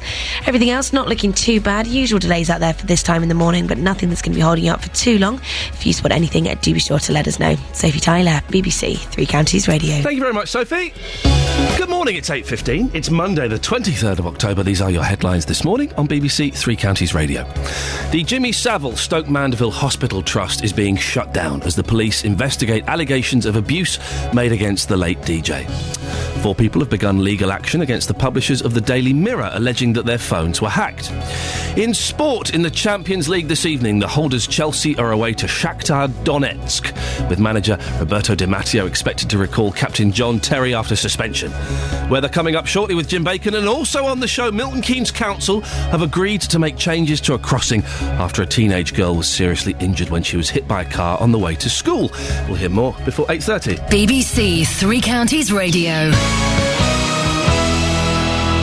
It's been an amazing year for sport, with some of the biggest names collecting the world's greatest prizes. This is sensational riding here in the Olympic Games at London 2012. But every year, the BBC's Sports Personality of the Year recognises people who aren't stars, but have simply gone that extra mile. They've made their contribution for no reward, except the enjoyment of seeing sport flourish in their community. There are unsung heroes. Nominate yours now via our website at bbc.co.uk/sportsunsunghero and help us round off a remarkable year of sport in 2012. OK, listen, we've got 45 minutes. I want to find this couple, this Paul Carty and this Pauline Bailey, who are turned away. They weren't turned away. In the end, it was offered to them. Let's get this right. But Stoke Park did not want them to have their wedding there. Have you seen this? I have seen this, yes. I thought they looked very smart in that photo. I wonder what they were wearing when they turned up to have a little look around the venue. Oh, do you think they looked a bit scruffy? Well, listen, the Daily Mail is going to come round to report on them being turned away for being common. Of course you're going to wear your best clothes. The thing is, you can't always tell what someone's family is going to be like from the bride and groom. Nope. I mean, I've been to weddings before where, you know the bride and groom, they're both quite respectable people, and then suddenly the wedding starts, their family rock up, and you think, oh my God, you came from that? I do feel sorry for this couple. We're trying to get them on the show before 9 o'clock. I do think it's very snobby. Listen, if they've got the money, let them go and have the wedding there. Stop being so stuck up, for goodness sakes. Would you, if a couple turned up looking like Wayne and Wayne at a slob, would you want them getting married in your house? For so many reasons, no. We don't conduct that many weddings in my house anymore. But you know what I mean. Yeah, I see what you're saying, yes. Yeah. No. What's on your show this morning, Jonathan? Well, hang on a minute, let me compose myself. On the big phone in this morning, should anyone other than Jimmy Savile take responsibility for what he did? The fallout from the scandal surrounding Jimmy Savile continues. The Jimmy Savile Stoke Mandeville Hospital Trust, as you've been discussing this morning, has been shut down in the wake of allegations that the late DJ abused children. Its trustees, along with those of its sister charity, the Jimmy Savile Charitable Trust, met to discuss its future yesterday, but decided a name change wouldn't go far enough. The front pages of today's papers are yet again absolutely full of Jimmy Savile and who knew what at the BBC. Well, from 9 this morning, I want to hear your views. Should anyone other than Jimmy Savile take responsibility for what he did? I wonder whether there's an argument. Jimmy Savile is dead. Okay, so loads of people feel a tremendous amount of anger towards him and the kind of things that he was doing. I mean, it's despicable. However, because he's dead, are people looking for somewhere else to put the blame? It's an interesting way of putting it. Because you can't blame him, because we can't lock him up and kind of put him there and say, you know, what a horrible man he is, let's lock him up forever. There's still this anger that has nowhere to find a home. So is it very unfortunate that, for example, his charitable trust, that probably, albeit in his name, have done a tremendous amount of good work, of course, are having to close? I want your views on this morning from 9. Should anyone other than Jimmy Savile take responsibility for what he did? There's a really interesting way of looking at it because, the BBC totally screwed up, it would appear, of this Newsnight thing. I've not seen the whole Panorama programme. I'm going to watch it later on today. But to say that this kind of thing was endemic in the BBC, you know, that sexism was rife in the BBC and that child abuse was rife in the BBC, I think is unfair. Totally unfair. But people seem to think that the BBC, as a corporation, colluded with Jimmy Savile. And of course, we know. That's not the case. We know that Jimmy Savile was a master manipulator.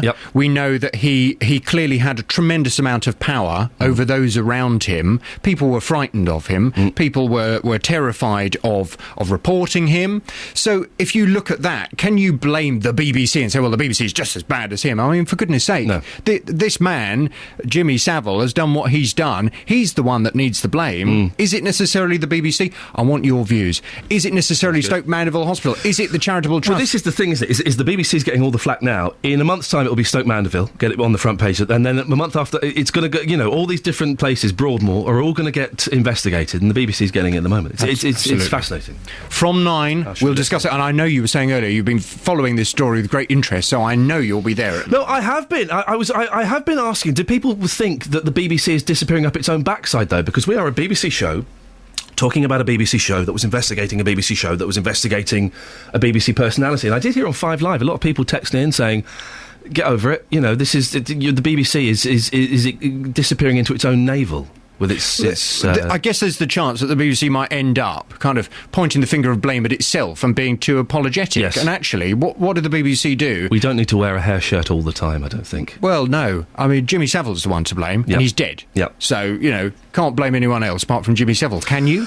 I shall be listening at 9 o'clock. Excellent stuff, Jonathan. Thank you very much. Thank you very much. See you later on. 08459 455 555 is the phone number. If you want to email Jonathan, now is a really good time to do it, because you can kind of get your call in early by emailing him and say you're interested. 3CR at bbc.co.uk if you'd like to speak to Jonathan after 9. Right, weather news now. Here's Jim Bacon. Beds, Hearts and Bucks weather. BBC Three Counties Radio.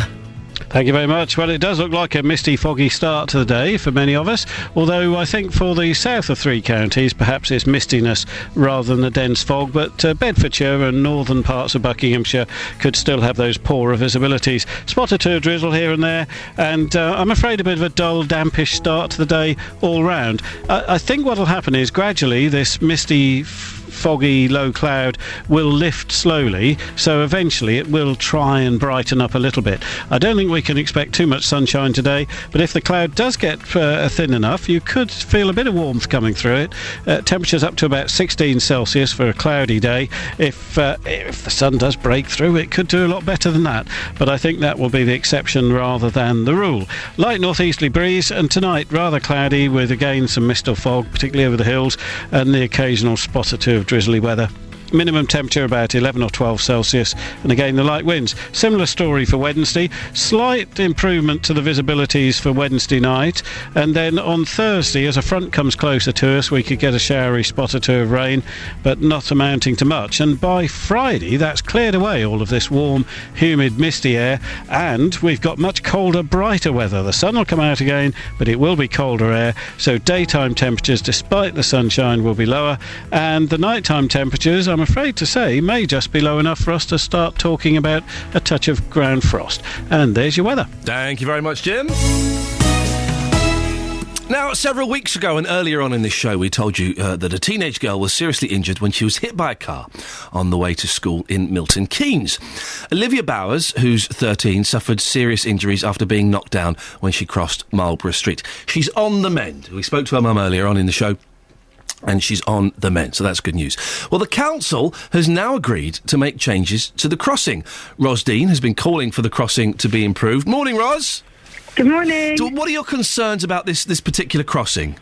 Basically, the road is just really, really fast around that area. It's not like a particularly busy road, but it's quite fast. You can't see the crossing there as you come round the roundabout, which is a bit dangerous, obviously. And there's a lot of school kids that go along that road. You've been campaigning since the accident, haven't you? What have you been doing? I've obviously sent a lot of emails. I've been putting petitions out everywhere and going door to door in Stantonbury area. And I also have set up a Facebook page called Change the Limits. And the council responded. How long did it take them to get in touch, and what have they said they're going to do? It took a little while, but I had a councillor text me after our last interview in three counties, and then and then they said they're going to change the bollard to move them closer to the road and move the speed limit back a bit further. Is that enough? Are you happy with that? Yeah, at the moment. I mean, we'll see obviously how it goes in time, but did they tell you by text? I spoke to a councillor by text, and email. Ooh, well, how modern. Look at that. No phone calls, no letters no more. It's a text. We're changing speed limit, lols. OK, right. We can speak to Adrian Carden, who is a road safety team leader from Milton Keynes Council. Stay there, Ros. Adrian, how dangerous is this road? Have you heard about problems here before? Not at this particular location, no. I would like to say that, just put things into context. Please do. It is actually a crossing point and not a zebra crossing or a controlled crossing. What does that mean? What, a zebra crossing? No, I know what a zebra crossing means, Adrian. A crossing point. Crossing point, it's just where a footpath crosses the road. So there's no kind of physical marks on the road to say that it's something like a zebra crossing. That sounds terribly dangerous. Okay. Yes, I know. It's not a situation that we like. Okay, so why was it left like that then? If it's quite a busy, fast road with a speed limit of 60, why was it the crossing like that? Doesn't sound very sensible. I understand that this is an old path that's been there for quite some time. I have actually met with Rosalind on site and looked at the situation myself. When we first became aware of the accident, one of the first things I did was to check to see if there'd been any accidents in the area previously. Now, our database of accidents shows that there haven't been any incidents at this location for the last 10 years. But one is too many. 1 in 10 years with a girl with suffering brain damage is too many, isn't it? Oh yes. So what are you going to do, Adrian? What's happening? That's why we actually met with Robertson on site to discuss her concerns and to look at the situation for ourselves. So what's happening, Adrian? What have you decided to do? What we've said we will do is highlight the fact that there is a crossing point there by installing the yellow bollards. Now, this is a standard configuration throughout Milton Keynes where a redway or a footpath crosses a road. Why can't you put traffic lights or a zebra crossing there? I'm not sure that it would meet the criteria for that. Well, it's a crossing where a kiddie's been knocked over. What criteria do you need? Yes, as I say, it's one incident within the last 10 years. The thing is, Adrian, you can say it's one incident. I understand that you're working to statistics, but to that girl and to that mum, that's one really serious incident where someone could have died. The only reason she didn't die is because the car was doing 22 miles an hour when the car could have been doing 60 miles an hour. Yeah. If that car had been doing 60, let's be honest, she wouldn't be around now, would she? And that's why I've said to Roslyn that we are looking at extending the 30-mile-an-hour limit, to beyond the crossing point. When will a decision be made on that? It will probably be made in the next couple of months. There's a legal process that we have to go through to change the Ros, speed limit. is this enough? It sounds a little bit woolly to me. Well, I suppose for now, just to see how it goes, because it is quite a narrow road, but I would like to see it more, but I'm sure Adrian's doing his best to do what he can. For me, a big zebra crossing would be excellent. Yellow bollards. Are you happy with just some yellow bollards? At least cars be able to see it. Okay. Rosdean, listen, thank you very much. Rosdean, been campaigning for the crossing to be changed. And Adrian Carden, Road Safety Team Leader from Milton Keynes Council. Ken on the A1 has called in about car insurance. Ken, we'll come to you. Be patient with us, Ken. We'll come to you after the news, if you can bear to wait that long. But I've got to go to the travel news. Here's Sophie Tyler. Beds, Herts and Bucks travel. BBC Three Counties Radio. Still looking much the same at the moment. Southbound on the M1, still got delays at the moment between junction 11 at 14 at Milton Keynes, and 10 at Luton Airport. It is going to take you over an hour to get through that stretch, I'm afraid. And anti-clockwise, it is still slow, not helped by the earlier accident between junction 27 at the M11 and 25 at the A10 for Enfield. 30-minute delays again between 17 at Maple Cross and 15 at the M4. And more reports of the accident on the A5 heading through Luton around the A505, and southbound on the Barnet bypass. It is still queuing between Stirling Corner and the Watford bypass. Everything else not looking too bad. Usual delays for this time in the morning, but nothing that's going to be holding you up for too long at all out there. Sophie Tyler, BBC Three Counties Radio. Thank you very much, Sophie. 08459 455 555 is the telephone number if you want to give us a call. We have 30 minutes to find Paul Carty and Pauline Bailey, who are deemed not posh enough to have their wedding do at Stoke Park. 08459 455 555. Can you help? We'll find out if you can after the latest news and sport with Catherine Boyle. Getting beds, hearts and bugs talking. This is BBC Three Counties Radio. Good morning, it's 8:30. The headlines: the Jimmy Savile Stoke Mandeville Hospital Trust's being shut down in the wake of abuse allegations made against the late DJ.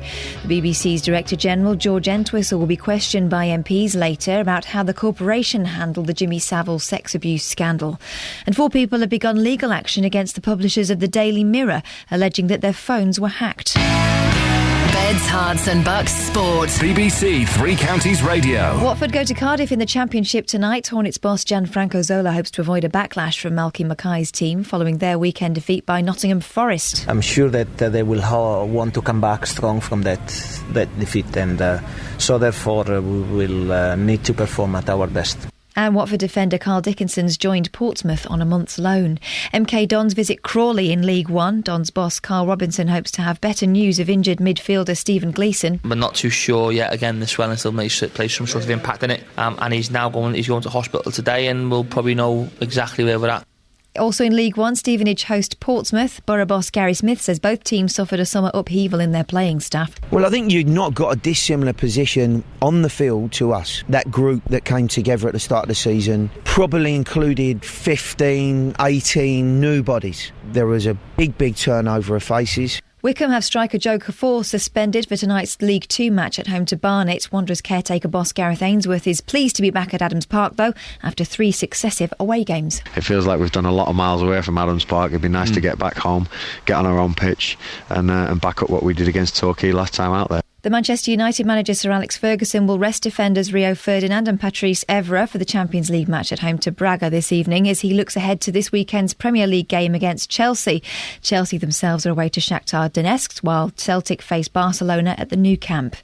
As for here at BBC Three Counties Radio, there's a choice of commentary on tonight's Three Counties Sport from 7 o'clock. Watford at Cardiff will be on 103.8 and 98 FM. You can hear MK Dons at Crawley on 104.5 FM, and Stevenage against Portsmouth will be on 95.5 FM and medium wave. That's the latest from BBC Three Counties News and Sport. More from me at 9. Call 08459 455 555. 08459 455 555. BBC Three Counties Radio. Okay. I'm not... I was being a bit flash earlier on by showing off my new flask that had 5 mugs of tea, and the thing is, all of that tea and all of our reports on loos, I'm desperate to go to the loo. I'm really desperate. But that news break wasn't long enough, and I haven't got my fob, so I can't... I'm stuck, basically, until 9 o'clock. Very, very uncomfortable. Lots coming up in the last half hour of the show. Not posh enough to have their wedding at a certain hotel. Loos and car insurance. Is it really going down? According to the AA, it is. I've not noticed that in the slightest. Ken, is your car insurance going down? No, mine's gone up this year, actually, Nick. It went up from 300 to 380. Who's Nick? Sorry. Yeah, my insurance went up. Listen, no, Ken, I'm going to put you on the spot, but I'm not bullying you. What do you think my name is? I thought it was Nick. That's okay, Steve. Don't worry. We'll stick with Nick. Now, so, Dave, how much was your car insurance, and what is it now, Mark? It was 300. Yes. And it's gone up to 380. That's including breakdown cover. Well, listen, 380 is still pretty darn good, Paul. But listen, the silly thing is... Yes? I went online to the exact same insurance company who I'm with... Yeah. ...and got it back down to 300. How did you do that, Kevin? Because they said it was a new customer. Oh. But then they realised I was already holding a policy. Yes. So then they cancelled that quote and put me back up to the full open. Jason, that's ridiculous behaviour. But £382. Are you happy with that £382, Alan? Hello? Hello? Are you happy with that? Well, yeah, I mean, yeah, of course I am, for the simple reason is, I mean, hearing what some people are paying, I mean, it's unbelievable. I mean, the guy who was paying £3,000 for a Berlingo van... That's ridiculous. It's worth 3 times the van. There we go, that's Arthur on the A1, who's £382. We're trying to find the highest and the lowest insurance. It's Iain Lee, by the way, is the name, if you want to. I'm not worried. It's still early days. I'm here for a while, so you'll pick it up in the end. We had a guy whose van was £3,000. Now, Ken there, on the A1, £382 for his insurance, which beats... Look, we had this text in. My car insurance is £400 a year for a Honda a Honda S2000 sports car. I'm 32. Dave, the Milton Keynes bus driver, car insurance, I pay £1,700 a year. I drive a large family, and I drive a minibus. Oh, for goodness, well, no wonder. But here we go. This is the cheapest so far. Liz in Hitchin, 53, drives a Hyundai Accent MVI. I've got no idea what that is. Her car insurance, get this, £260. £260. Wowzers. Well, we've been talking loos all morning, and it's making me very, very uncomfortable because I really do need the loo. 25 minutes. I think I can hold it for just that long. Lots of them are closing down. It's to save money and it's to stop naughtiness taking place. Maureen Cherry, who manages the Art Centre and Gallery in Bedford, is campaigning for the public toilets next to her shop and in Queen Street, Silver Street and Riverside Square, Bedford, to be reopened. The Borough Council closed them down earlier this year, and I think you heard that it probably ain't going to happen. despite Maureen collecting almost 2,000 signatures on a petition. Our reporter Justin Dealey has spent the morning roaming the streets of Bedford looking for loos. Justin, morning, what's John. going on? How are you? Yes, thank you, Alan. Yes, thank you very much. As you say, I'm in Bedford right now. You spoke to Maureen earlier on. Almost 2,000 people have signed this petition. All of these public loos were closed here in the summer, and I have to say, nearly every single person you speak to, they are not happy about this whatsoever.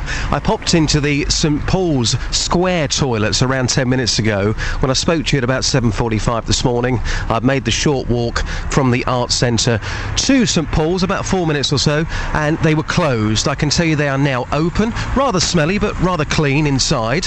But I have been speaking to people here. One of those people is Linda. Linda, when I mentioned public toilets in Bedford, the first word out of your mouth was outrageous. Since a number of them have been closed in the summer, it's not been great for you and your family, has it? No, it hasn't. I come into town regularly with my grandchildren, and children being children, they don't tell you till the last minute, and it's a long walk to find a toilet. So what about the ones which are open? How do you find them? The ones that are open are clean, so they maintain those well. There's just not enough. Everyone I've spoken to this morning has got a major gripe about this. They are not happy at all. Bedford Borough Council, they say, we're doing this to save money because we can't afford to pay for everything. What would your message to the council be this morning, Linda? I think they need to look to other areas to save their money, not closing public toilets. So yourself and other people that you speak to think it's very, very important that they all stay open. Get them back open.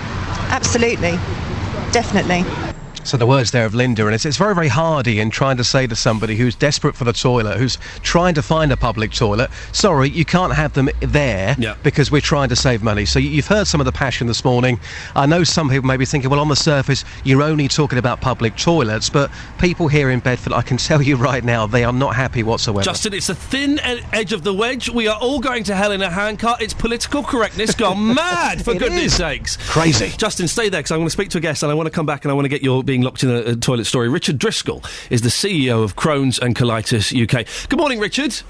Good morning. Richard, our tongues have been slightly in our cheeks when we're doing this with this story, but there is actually a serious side to it, isn't there, the closing of public toilets, because people with chronic illnesses like Crohn's or colitis, public toilets are actually really important, aren't they? They're absolutely essential. There's about 1 in 200 people in the country who have Crohn's or colitis, and for both of these conditions, people will often need the toilet many more times a day than someone who doesn't have the illness. And it's not a question of, finding one and having a walk, as Linda was saying, with the children. It's actually, you have a problem called urgency, which means it's a bit like when you've got diarrhoea. You just can't hold on when for very long. When you've got to go, I've got a friend who's got Crohn's, and when he's got to go, he's got to go. Exactly. Yeah. You'll know they have a map of toilets in their head, and they know which journey is safe to make and which isn't. Yeah. Are you worried as a society that this is happening, that these toilets are being closed down? It's happening in many different local authority areas, and it's a real problem. I think we have to recognise that the councils often have genuine problems in terms of issues of vandalism, the toilets not being used properly or misused, and they are expensive, and a lot of them are very old and need money spent on them. And I think as an organisation, what we would like is two things. One, to see a statutory obligation from the government on local authorities to make provision, but also councils to think more creatively, because it's not just a matter of actually them providing a public toilet. The key thing is having access for the public to a toilet. And if you look at somewhere like Luton, for example, they've been much more creative, and they've recognised they can't provide as many public toilets as they want, but they've got a scheme called a community toilet scheme, and they invite businesses to offer to make their toilets accessible to the public, and they give them a small grant just to recognise that might mean extra cleaning and so on. Do we know any businesses in Luton that do this, Richard? Do you have any names of any there? I don't. I know the council do that scheme, but if you... I actually live in near Enfield, and if you go on the Enfield Council website, there's about 30 businesses there, all of whom are being paid something like a grant of £500 a year to make their toilets available. I know Enfield very, very well. I went to college near Enfield. I know it very, very well. We had a councillor on earlier on, Richard, who said, look, it's a choice between... it's literally a choice between do we build a crossing or do we keep a public toilet open? Most people are going to go for the crossing, aren't they? Well, is it safety for children or elderly people against toilets? You can see they're hard choices, but I think it's actually about, as I say, thinking creatively as a council. And if you look at Brighton, for example, when they're giving planning permission for new commercial developments, they're now looking at whether that would be a good place for a community toilet, and sometimes making it conditional on the planning application that the business joins the community toilet scheme. So there are various ways that the council's doing this, but it's about thinking imaginatively and not just thinking in terms of cutting facilities. Richard Driscoll, thank you very much, CEO of Crohn's and Colitis UK. Justin, you still there? I'm still here, so yes. How on earth did you get locked in a toilet? Well, this is not just an England thing. A couple of months ago, I was in Mallorca, sunning myself in my Speedos. You've still got that tan several months later. Yes. It's incredible what bottles do these days. But no, I was in Mallorca and I needed to go to the toilet and I couldn't find a public toilet, so I popped into a hotel and I said, look, would you mind? I really need to go to the toilet. Yep, not a problem. Just go up to the second floor. So I've gone up there and it's a cubicle for men. I've gone into this cubicle and I've locked the door. And I then tried to get back out. I couldn't get back out of the door. I was locked inside this toilet for 45 minutes. Thankfully... But 45 minutes is a very long time, Justin. It is. And then I suddenly thought, you know what? I'm going to have to do something drastic here. I'm banging on the door. Help! Help! Let me out! I'm stuck in the toilet. So I managed to jump out of the window. There was a window inside this cubicle. God. I'm then on the roof of a building, and I'm then trying to get myself down, speaking to three people who don't speak a word of English, saying, come on. So I managed to jump. It must have been a 15-foot jump. There I am in my shorts and my sandals, and I can tell you this for a fact, my feet, they were stinging all day long. Were you not with friends or your girlfriend? Did someone not go, hey, Justin's been gone a long time? My partner was there. She was coming up. She couldn't hear me because she was banging on the door. Well, by that point, I was on the roof. She thought I had a heart attack. She was downstairs saying to people, look, you've got to do something. My fiance's upstairs. He said he wasn't feeling well. I think he's collapsed in the toilet. I couldn't hear her. I was on the roof. I'm trying to jump down, and I've walked out the front. I said, oh, hi, babe. And she was crying. She was very upset because she thought something terrible had happened. I've walked out of the front just as if nothing had happened. But 45 minutes to get myself out of the loo. There you go. I'll be honest. Can I speak freely about your girlfriend, who I've not met? I'm sure she's a lovely lady. It took her about 40 minutes to get worried enough to come and check on that toilet, though, Justin. Well, it took 15. But you've got to remember, when you got a 15 or 20-foot jump off a roof, and you've got people down the bottom who don't speak a word of English, there's me saying, can I have a ladder? Well, they haven't got a clue what a ladder is in English. Ladder! It's a ladder. Oh, larder. No. So there I am jumping off, and it wasn't great. Justin Daly, it was well worth the wait. Fantastic. Imagine that. He's a good-looking lad. He's a tall fella, bronze, blonde, in his Speedos, climbing out of a toilet window, standing on the roof. It doesn't bear thinking about, does it? Thank you, Justin. Excellent. Well worth the wait. Travel news now. Sophie Tyler. Beds, Hearts and Bucks travel. BBC Three Counties Radio. Southbound on the M1, we still have delays at the moment between 14 at Milton Keynes and at Luton Airport at Junction 10, causing a few problems at the moment, slightly out the area, but something definitely to be aware of there.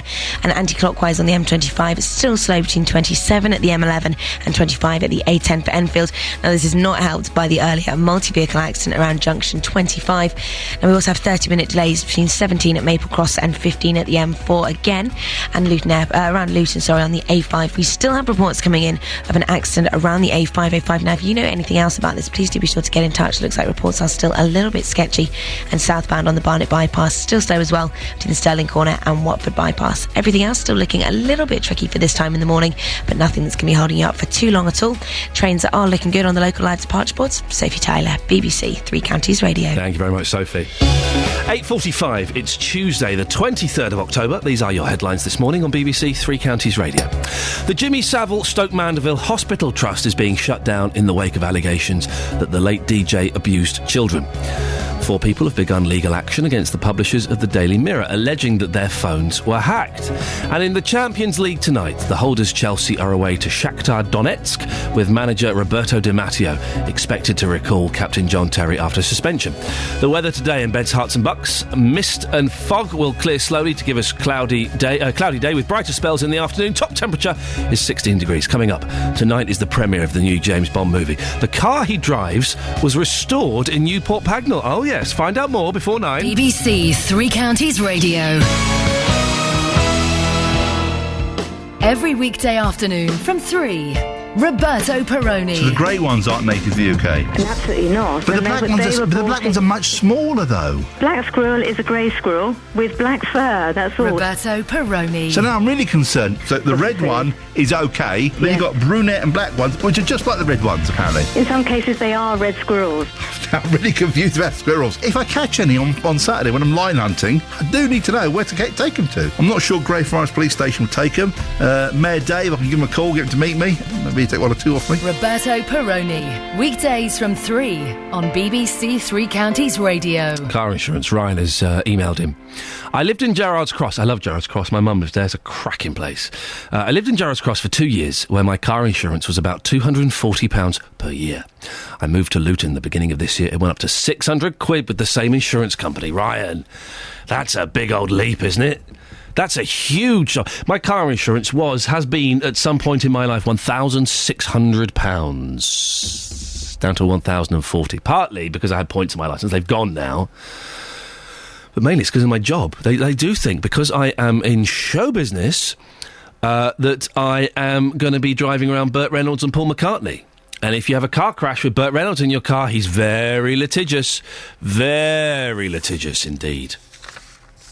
08459 455 555 is the telephone number if you want to give us a call. Now, tonight, excuse me, it's the James Bond premiere. Very excited. I'm not going to the premiere, but I almost had tickets to go to a press screening last week, and then last moment, I had an email saying, "Oh, sorry, Iain, your ticket's been allocated to someone else." Tonight is the James Bond premiere. Check out his new car. It was restored in Buckinghamshire. The owner of the car, a 1962 DB5, was waiting for it to be restored when it was spotted and wanted for the film. The work, carried out at Newport Pagnell, was completed in 6 weeks. Kingsley Riding-Phelps is the director at Aston Martin in Newport Pagnell. Morning, Kingsley. Good morning, Iain. Listen, I don't know anything about cars, but I know that an Aston Martin is pretty cool. What's so special about this car? Well, this particular car was, it's very special because it's a DB5, and we didn't build many DB5s, only 1,013, so it's one of very few, and this particular car, of course, now has been selected and prepared for the James Bond film and is featured in it, as everyone will see, and so that makes it a very special car. What was the story with this car? So someone was owning it, but it was a bit run down, and it was spotted. Well, what happened? Eon Productions contacted us, Aston Martin, and said, we're doing a new James Bond film. What we'd like to have is the DB5 in the film again. We need a right-hand drive car in the usual silver birch with a dark blue trim. And could you possibly arrange this, to get a car to us? Because we already have a car as Eon. We own a DB5, but we need another car, and they need to be identical.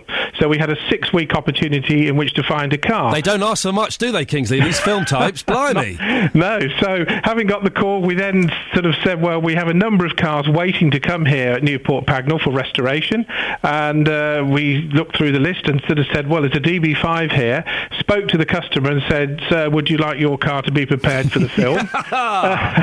And then at that point I said to him, but of course, I think this car is absolutely destined to be in the film. And he said, why is that? I said, because the chassis number is 2007. You're joking. No, that's not some showbiz story you've made to make it a bit more... Absolutely not. Fantastic. It is 2007. So... Can I assume, how much would it cost to kind of do up one of these cars? Well, the car will now come back and be fully restored. The cost of a full restoration like that is about £280,000. Sorry, Kingsley, I thought you said £280,000. I did, plus VAT. Hey.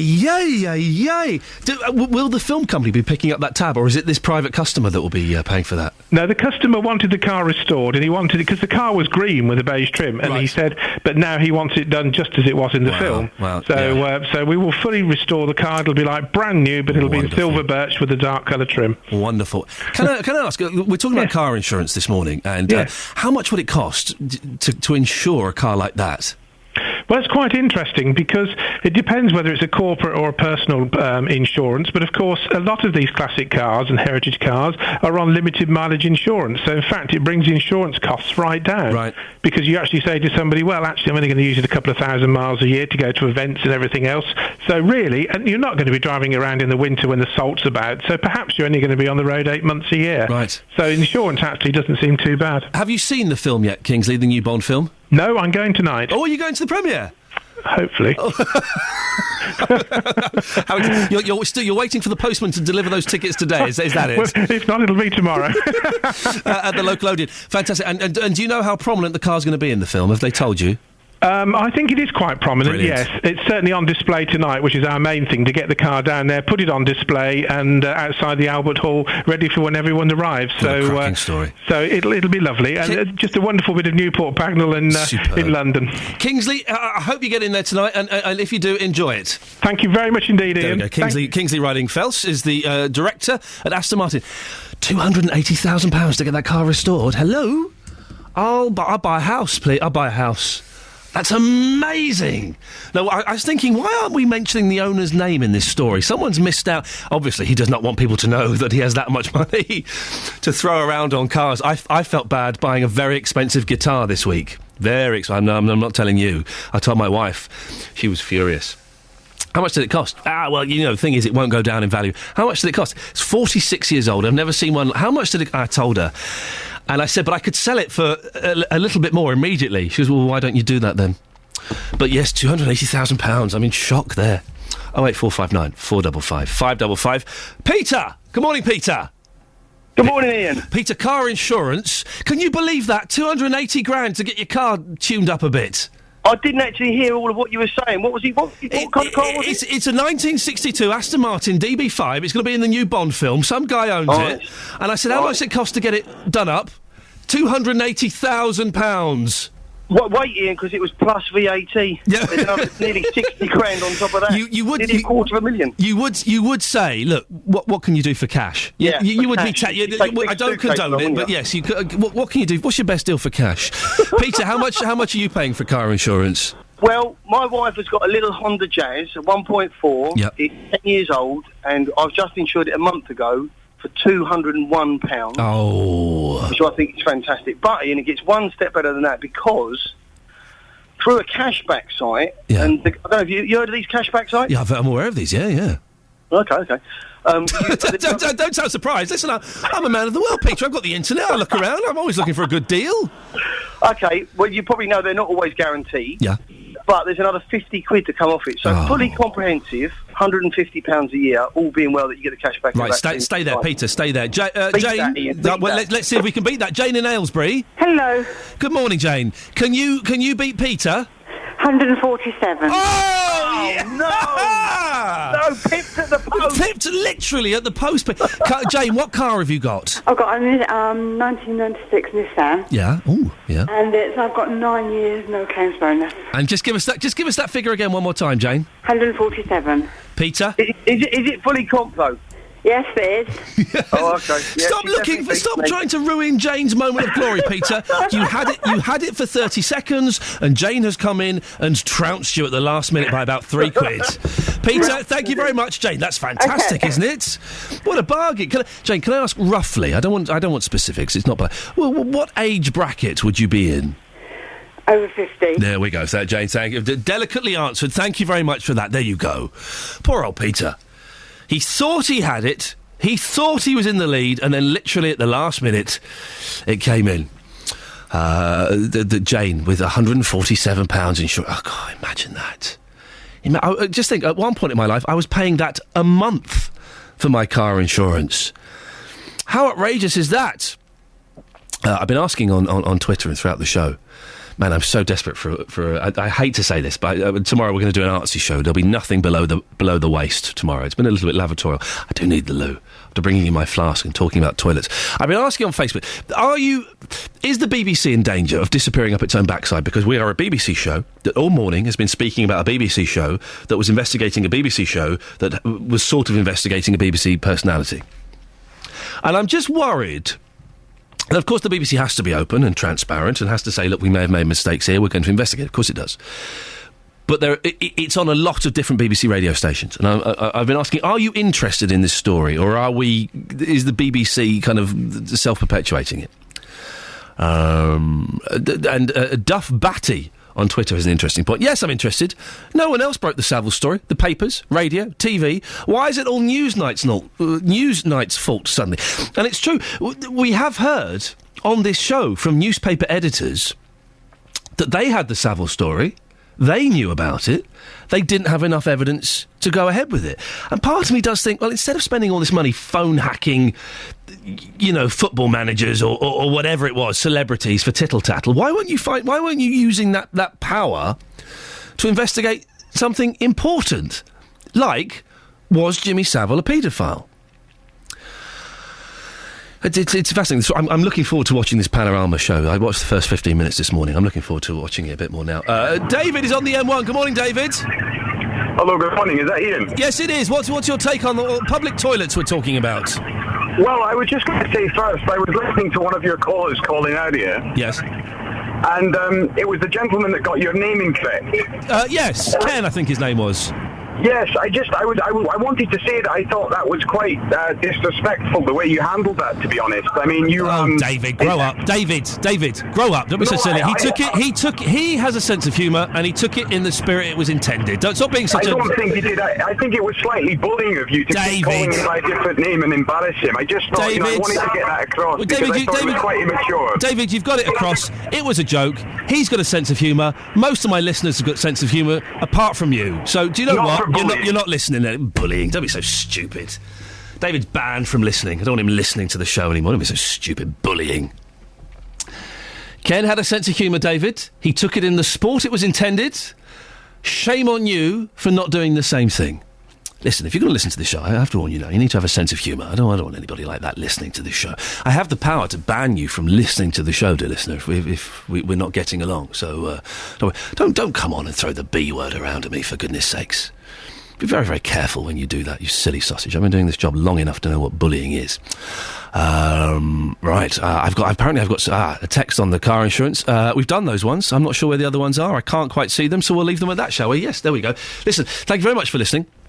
We'll have more bits and pieces tomorrow morning as the show goes on at 6 o'clock. No idea what we're going to do. We're looking for a musical act on Friday's show.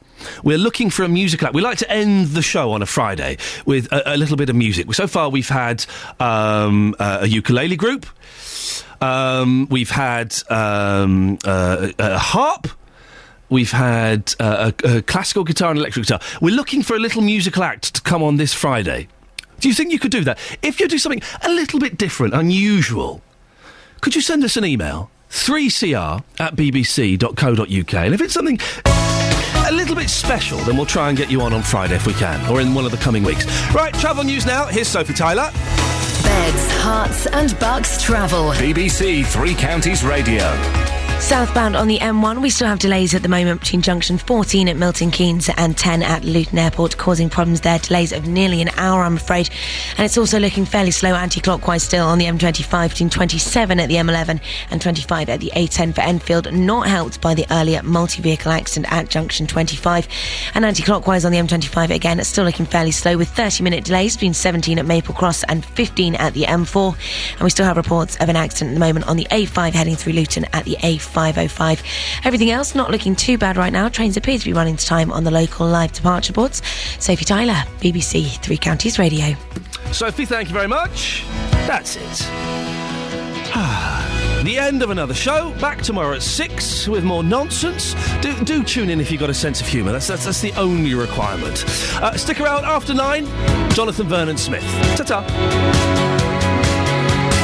Getting beds, hearts and bucks talking. This is BBC Three Counties Radio. Thank you, Iain. Good morning. Welcome to the JVS show. I'm Jonathan Vernon Smith. And this morning on the big phone-in, I'm asking, should anyone other than Jimmy Savile take responsibility